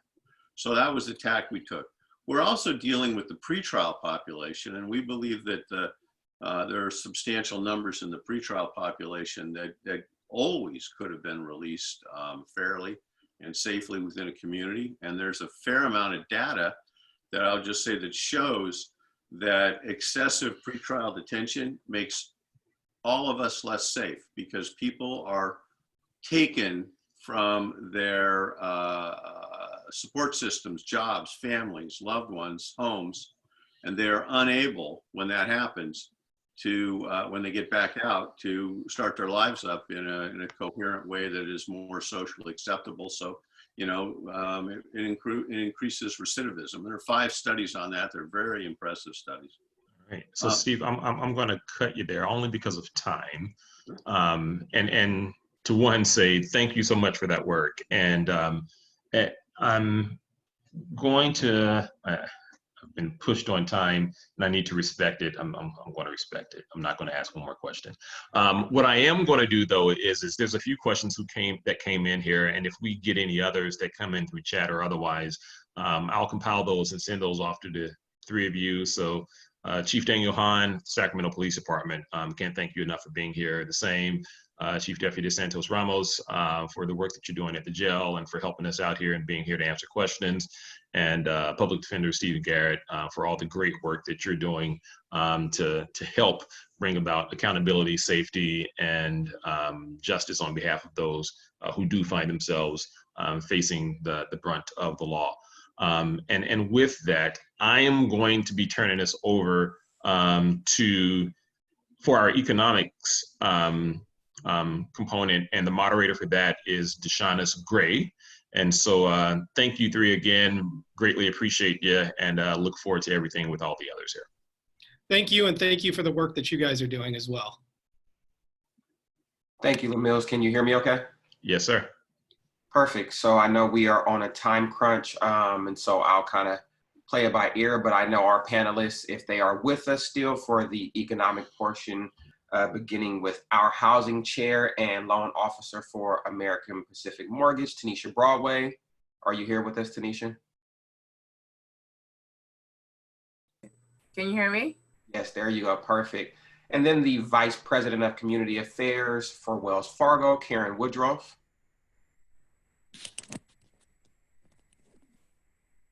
I see you.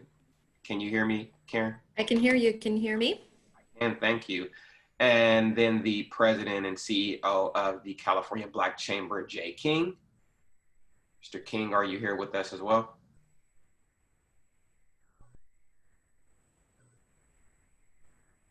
I don't know if we have, okay, well then I will, give me 1 second.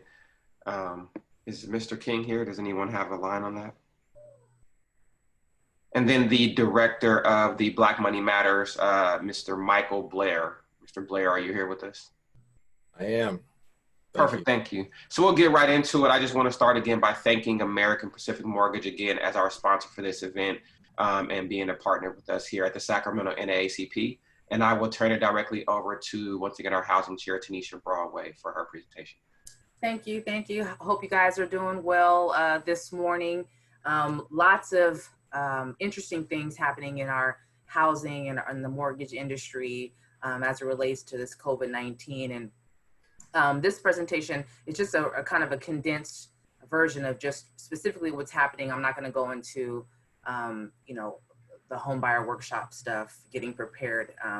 We'll definitely be able to do that at another time, as my goal is to always continuously bring information about how to become a homeowner, how to build generational wealth through home ownership, as my goal as a loan officer and as the housing chair for the NAACP. So just a little bit about me real quick, if you want to go back. I've been a loan officer for about 17 years. I mean, I know I look 18, but you know, I've been doing this for a while. I'm just joking. And I love what I do. I'm also the president of the Sacramento Realtors Association. We're a minority trade organization that advocates for Black home ownership. And of course, I'm very excited to be the housing chair this year again for the NAACP. American Pacific Mortgage, we are pretty much all across the country. My footprint is California. So people that are looking to work with me directly here in California, I'm available. But again, if there are individuals who need resources for homeownership across the country, we definitely can help you too. Go ahead and move the slide, please. So we'll talk about what's going on in the market. So all kind of crazy things you're hearing, I'm sure. There's a lot of misconceptions out there. There's a lot of false information out there, and there's a lot of uncertainty out there, and that's the main thing. So I just kind of want to shed some light on that uncertainty. So first and foremost, the bottom line is people are still buying and people are still selling. So the housing market hasn't crashed. I mean, things have slowed down for sure because of what's going on. You know, open houses, you're seeing a decrease in open houses, mainly because you can't go inside someone's house anymore, right? So the creative ways of showing property and even communicating with sellers and buyers is a challenge due to COVID-19. And so we're trying to stay creative and figure out the best strategies to be safe, but still conduct business in this environment. Obviously, there's a rise in unemployment with, you know, the furloughs and different individuals not being able to work is causing a problem. Mortgage companies, you know, the mortgage industry, we're still able to function, which is great. So, and I'll talk a little bit about that in just a moment. And then of course, the elephant in the room is the interest rate volatility that you're seeing all over the place. I'm sure, you know, you've gotten emails and letters and calls about, you know, your interest rate can drop down to 2% or 1%. And so I want to talk about why interest rates are doing that and what it really means and what they're going to continue to do. Next slide, please. Thank you.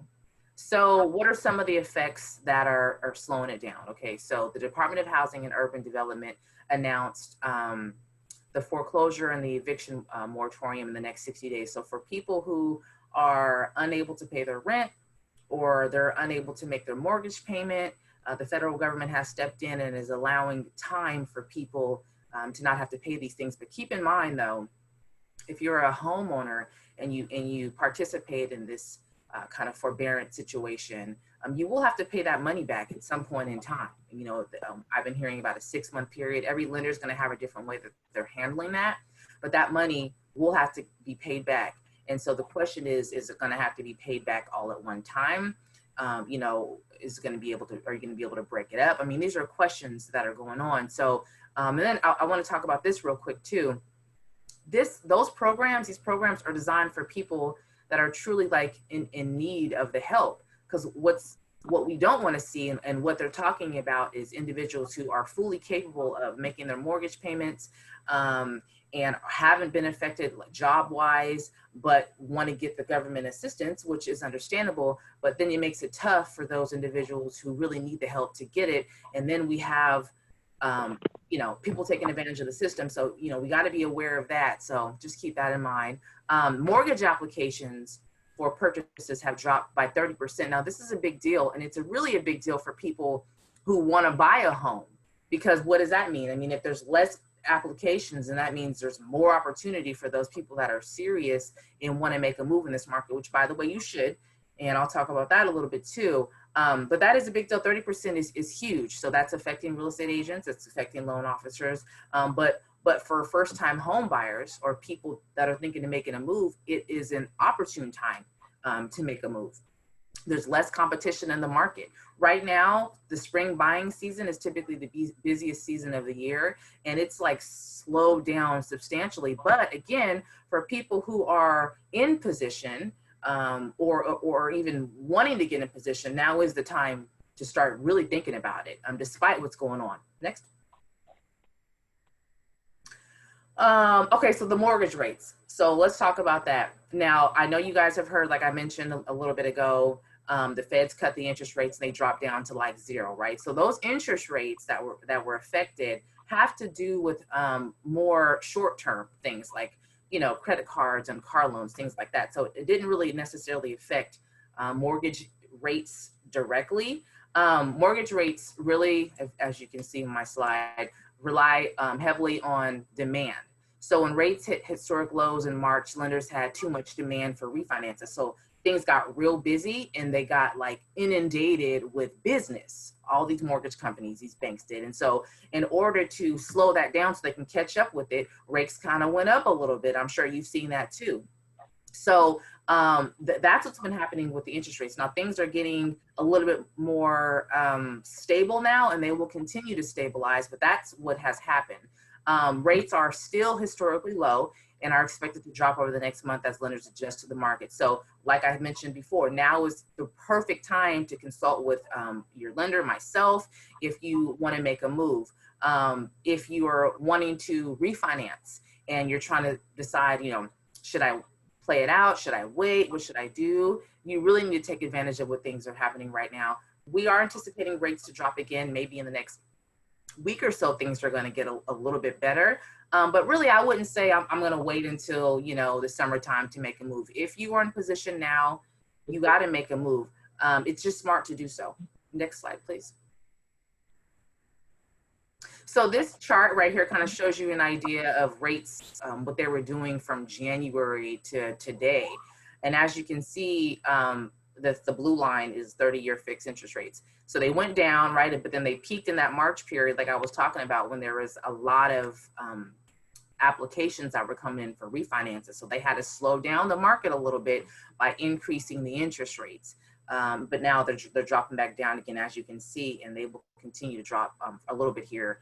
So pay attention to that. The red line is for a 5/1 ARM, and then the green line for 15-year fixed. 15-year fixed interest rates, for the record, are typically where you're going to get a lower rate, but keep in mind that it is amortized over 15 years, so the payment is going to be higher, but you can still get a phenomenal rate. So if your goal is to pay off your house faster, then a 15-year fix is going to be the ideal program for you. However, you can still get a 30-year fixed mortgage and pay your house off faster than 30 years by making extra payments towards a principal mortgage, principal payment.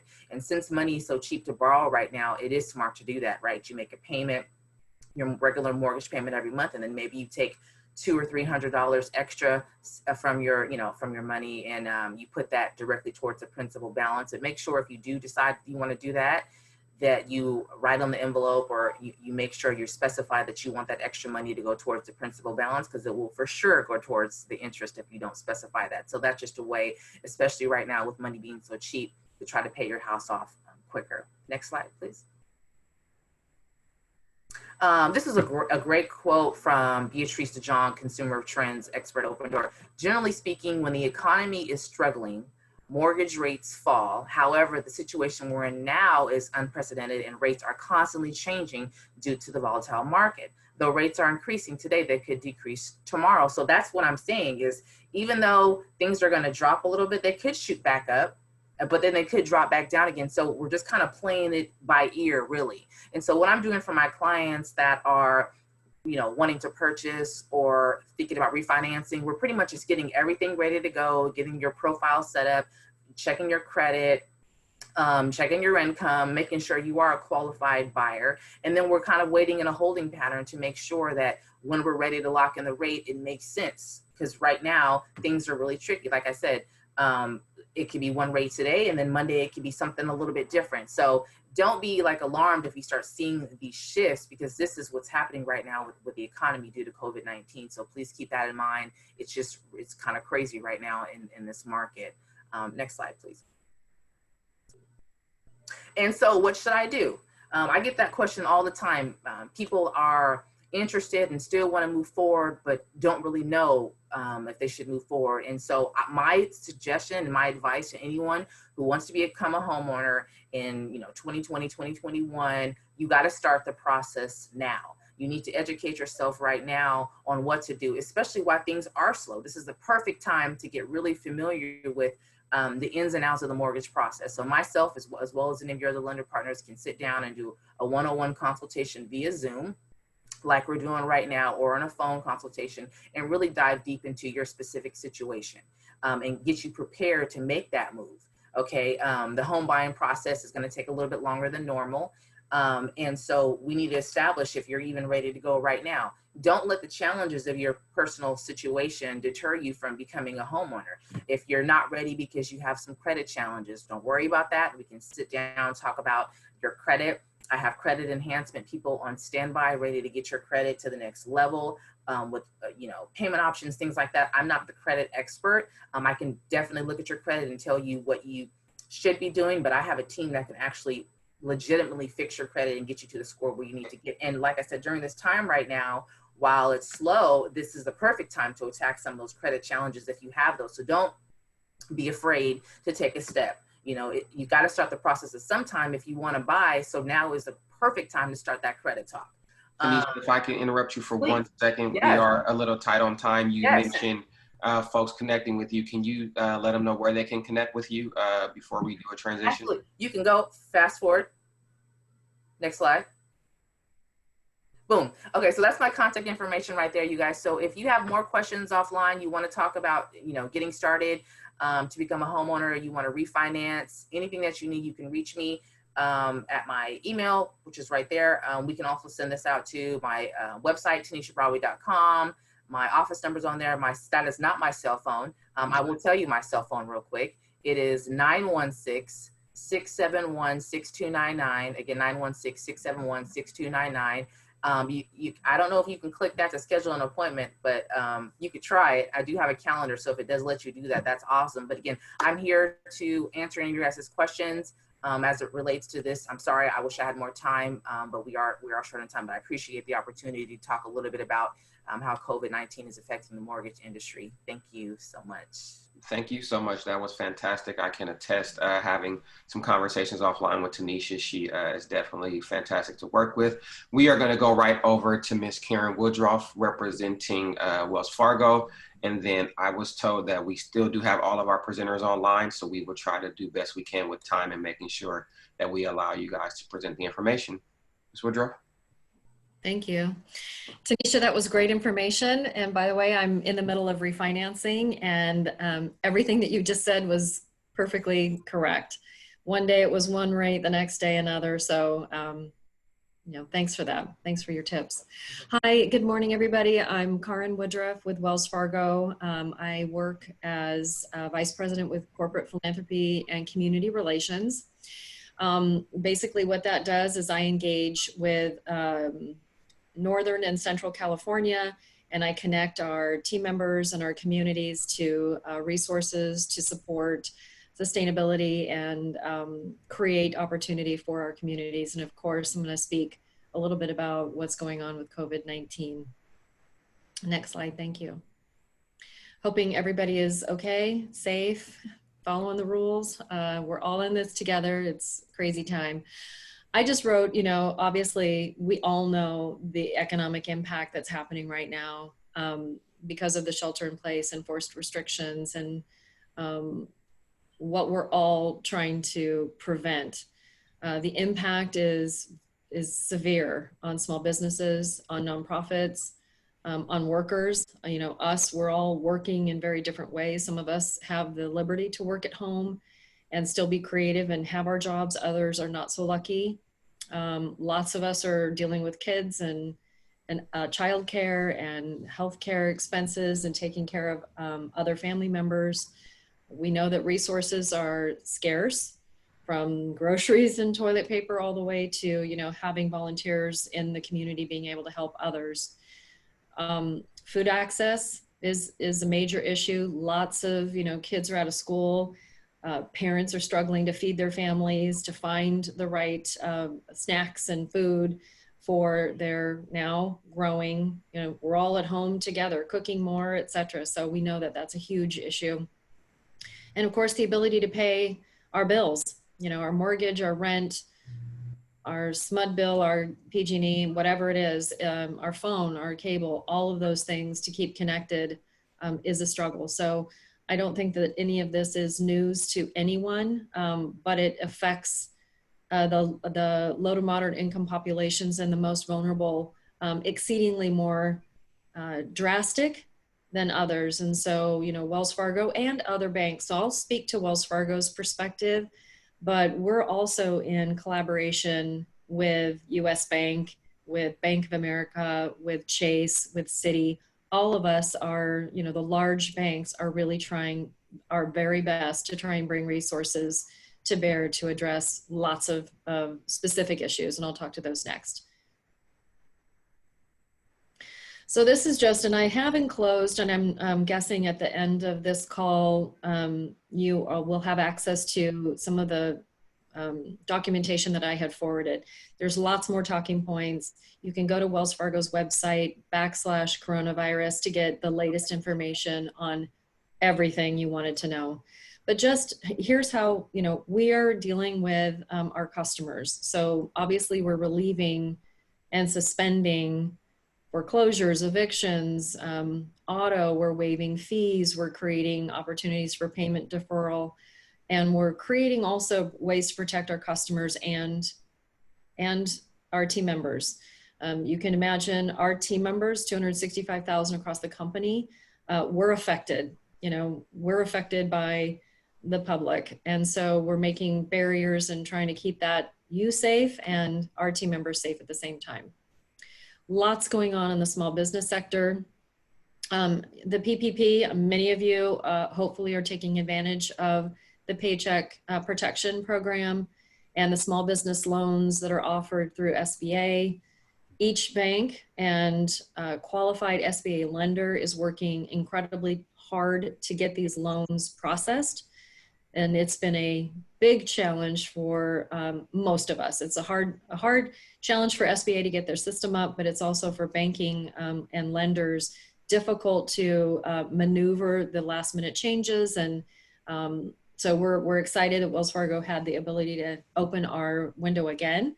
So if you have issues with PPP, you know, connect with your lender. And if you have specific questions, I've also included a link at the end of our presentation about some video guides that can help you when you're processing a PP loan.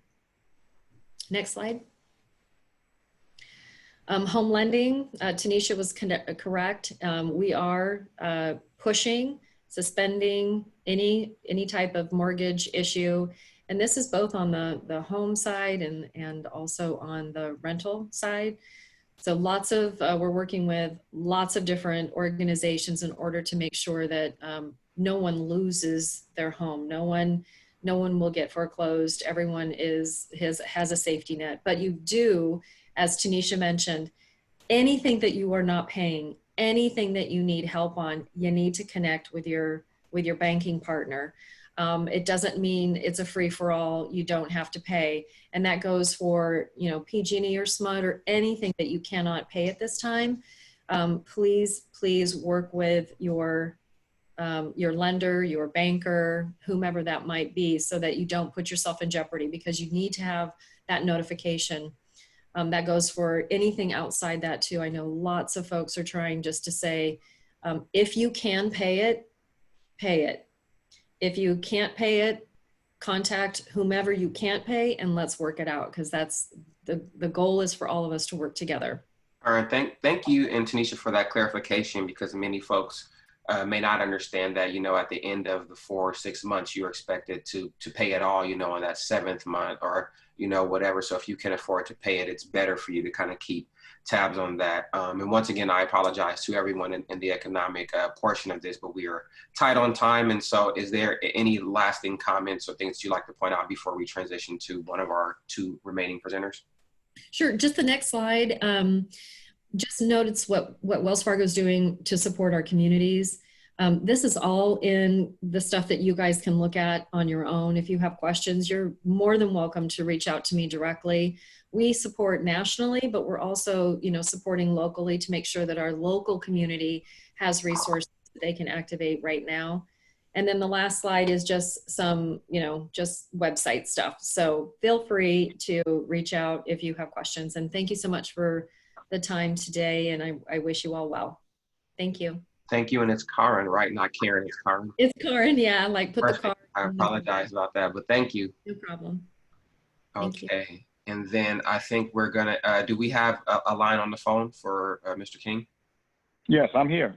Perfect. I was here when you called me the first time. You guys just didn't open my mic. All right, well, you're good to go now. Go ahead, Mr. King. Okay, well, I'm the president and CEO of the California Black Chamber. We also control 97.5 KDEE, the radio station here in Sacramento. We're based in Sacramento, but we're a statewide chamber. We are the largest African-American nonprofit business organization in the state. We represent hundreds of small businesses and emerging businesses. We have different types of affiliates from other chambers of commerce throughout the state, 24 to be exact. And we also have community-based organizations that we work with. And, we're here to provide programs and different types of services that will strengthen our membership and business, all African-American small business people all together. So we actively promote economic development. We build coalitions with other organizations throughout the state. And we implement and maintain programs that promote entrepreneurship, training, and community economic development. And the coronavirus has had an enormous impact on our African-American small business community because we are probably the weakest economic engine in the country, and for a myriad of reasons that we all know, everything from slavery and segregation and discriminatory banking practices, just everything that could happen to the African-American business owner has happened. And that's even with our government and the agencies that our government put in place to regulate these things from happening. They were as destructive to our business infrastructure as the people who represented for the state and for the country. And so we have to really, we have to say that, because African-American small business owners should have a different kind of preference and a different kind of treatment than anybody else in this country for those reasons. And as a chamber, we know that we have to advocate for those things, and we have to make that fight clear to the people that we partnership with. But as a Black chamber, we also believe it's our duty, it's our charge to make sure that we do everything that we can support African-American Black businesses, and we want to make sure that we get our community to understand that we have to support ourselves first. So there's 2.3 million African Americans in the state of California. We spend $96 billion a year in the state of California. If we just pulled out $5 out of our pocket, each of us, we put together about $11 million. And that's what we're going to ask people to do. We're doing a campaign called Everybody Pitch In. And we just hired a publicist, a national publicist, to help us with it. And we are going to raise money for African American small businesses that have not received significant grants or loans, because we know that our people will be left behind, whether we like it or not. The racism and bigotries that existed in this country before still exist today. We've made some changes, we've had some growth, but not enough to offset the crimes that have been committed against us as a community. So as a Black Chamber, the state chamber, we are a 24-hour resource. So people can call our number right now. We're a hotline, 916-467-8878, 916-467-8878. And if they're trying to fill out their SBA loan application, or if they want to find out what programs are there, they can go to our website, calbcc.org. That's calbcc.org. And we're updating that daily. So as we get new information, you'll see it come on our site. And we're working on Saturdays and Sundays. We want to make sure that African-American business owners take advantage of as many opportunities that are out there. But we also know that we have to call on our own community to make sure that we show African-American business owners that we love them, that we need them, and that we're going to have their back if nobody else does. And that's what we're going to do at the Chamber. Thank you. Thank you so much, Mr. King. I typed in our chat that those online can see. Once again, 916-467-8878, and that's a hotline 24/7. Yes. And then calbcc.org, correct?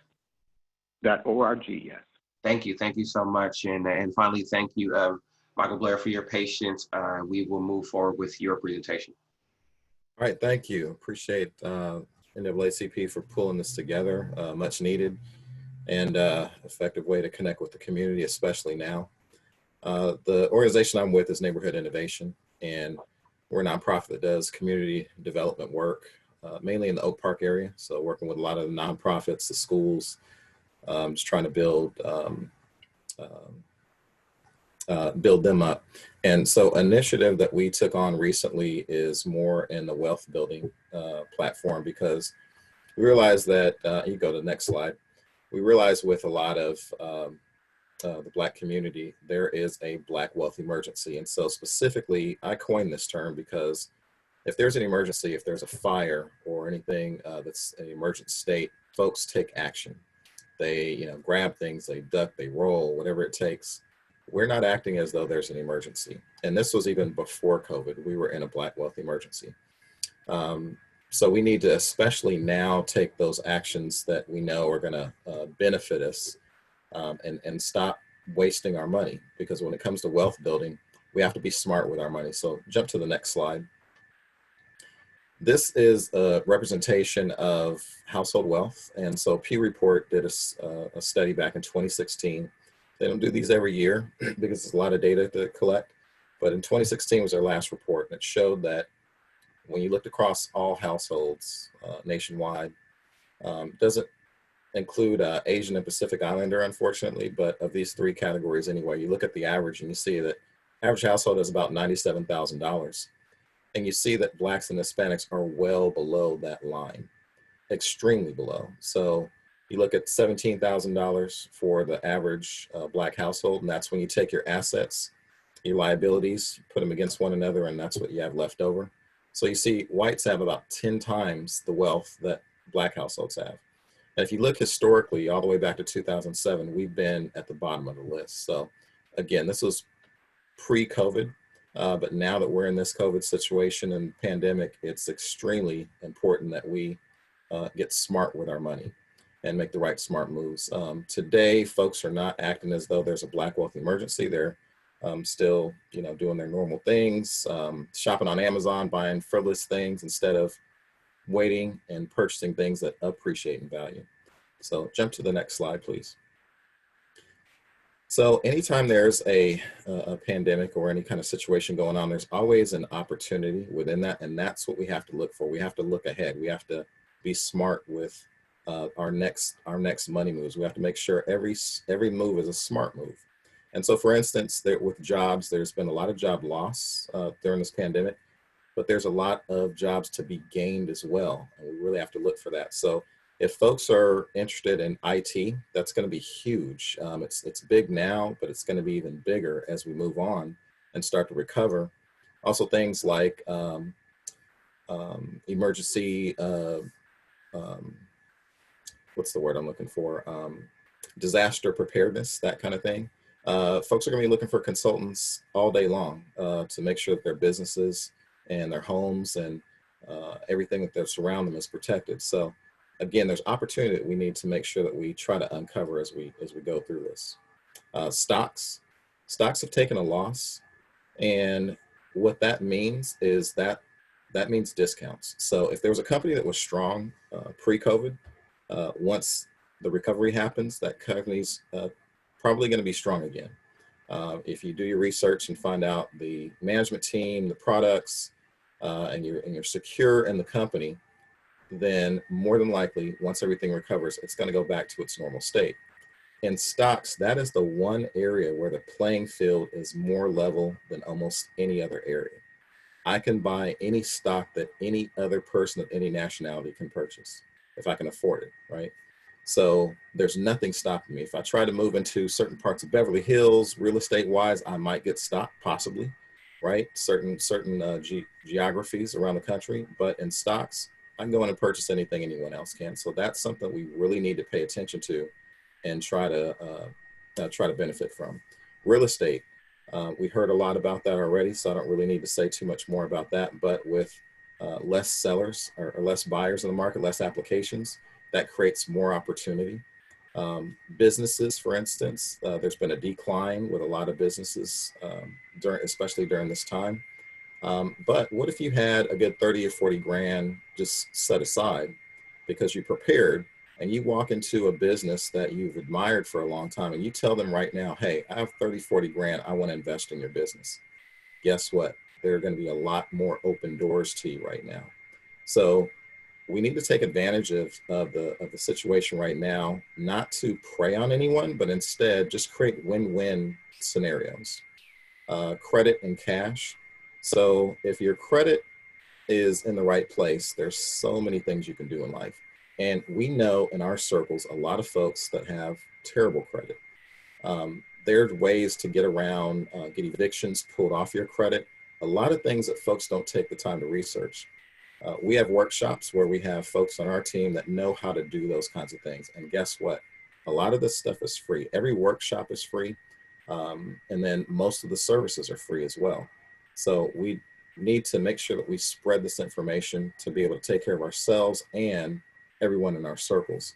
Because if we build ourselves up financially and the folks in our circles do not, what happens then is they start to ask you for everything, and then it gets hard for yourself to grow. So we need to make sure that we do this as a team. Next one, group economics. BWM stands for Black Wealth Matters. Thank you. Stands for Black Wealth Matters, and we have a Black investment group. Now we've been running for about 2 years, and I'm glad to give information to anybody who's interested in that. We pool our money together, we make investments, and it's been working. So we have a proven system. And then the last dot on this slide is Neighborhood Innovation Finance Workshops. So if you go to the next slide. And if you don't mind, Mr. Blair, if I can interrupt, if you could wrap so we can get it back to Betty Williams to close us out, please. Absolutely. So, and the workshops that we do, you see credit repair, home buying, stocks, personal budgeting, so on and so forth. That's how you can connect with us. And we have free classes, free workshops that we're doing on Zoom calls now. And if you go to the very last slide, that is my contact information. So we really push education, unity, and action. If you get the education but don't take the action, you're not getting anywhere. If you take the action without the education, you can regret that. And then when you put the unity in, you can get so much more accomplished. So feel free to contact me. Glad to talk and continue to build. So thank you. Thank you so much. And then we will send that back over to Madam President. So I would like to thank everyone for taking the time today for being part of our town hall meeting. I would like to especially thank Lorraine Moore and Valerie, who were behind the scenes listening to all the text, putting up the PowerPoints. You have no idea all the things that were happening behind the scenes. And all of our moderators and our speakers and our sponsors. I definitely want to thank everyone for that. And finally, don't forget to remember the NAACP by going to our website, www.sacnacp.com. We do have a donation button there, and please consider that. And remember, 2020 census is an important piece for you to enlist and register. So a lot of these things we talked about today will take federal funding, and we need to make sure that we're there. If we don't get counted, we can't get the money to get the funds that we need for housing, healthcare, and everything else. And once again, thank you, everyone. Sacramento NAACP executive team, you are absolutely awesome. Thank you, every single one. And we'll do this again. We will always have a general membership meeting every second Saturday from 10 to 12. And so look forward to meeting with all of you guys again. And that's the end of our announcements. Thank you, everyone. Bye. Thank you.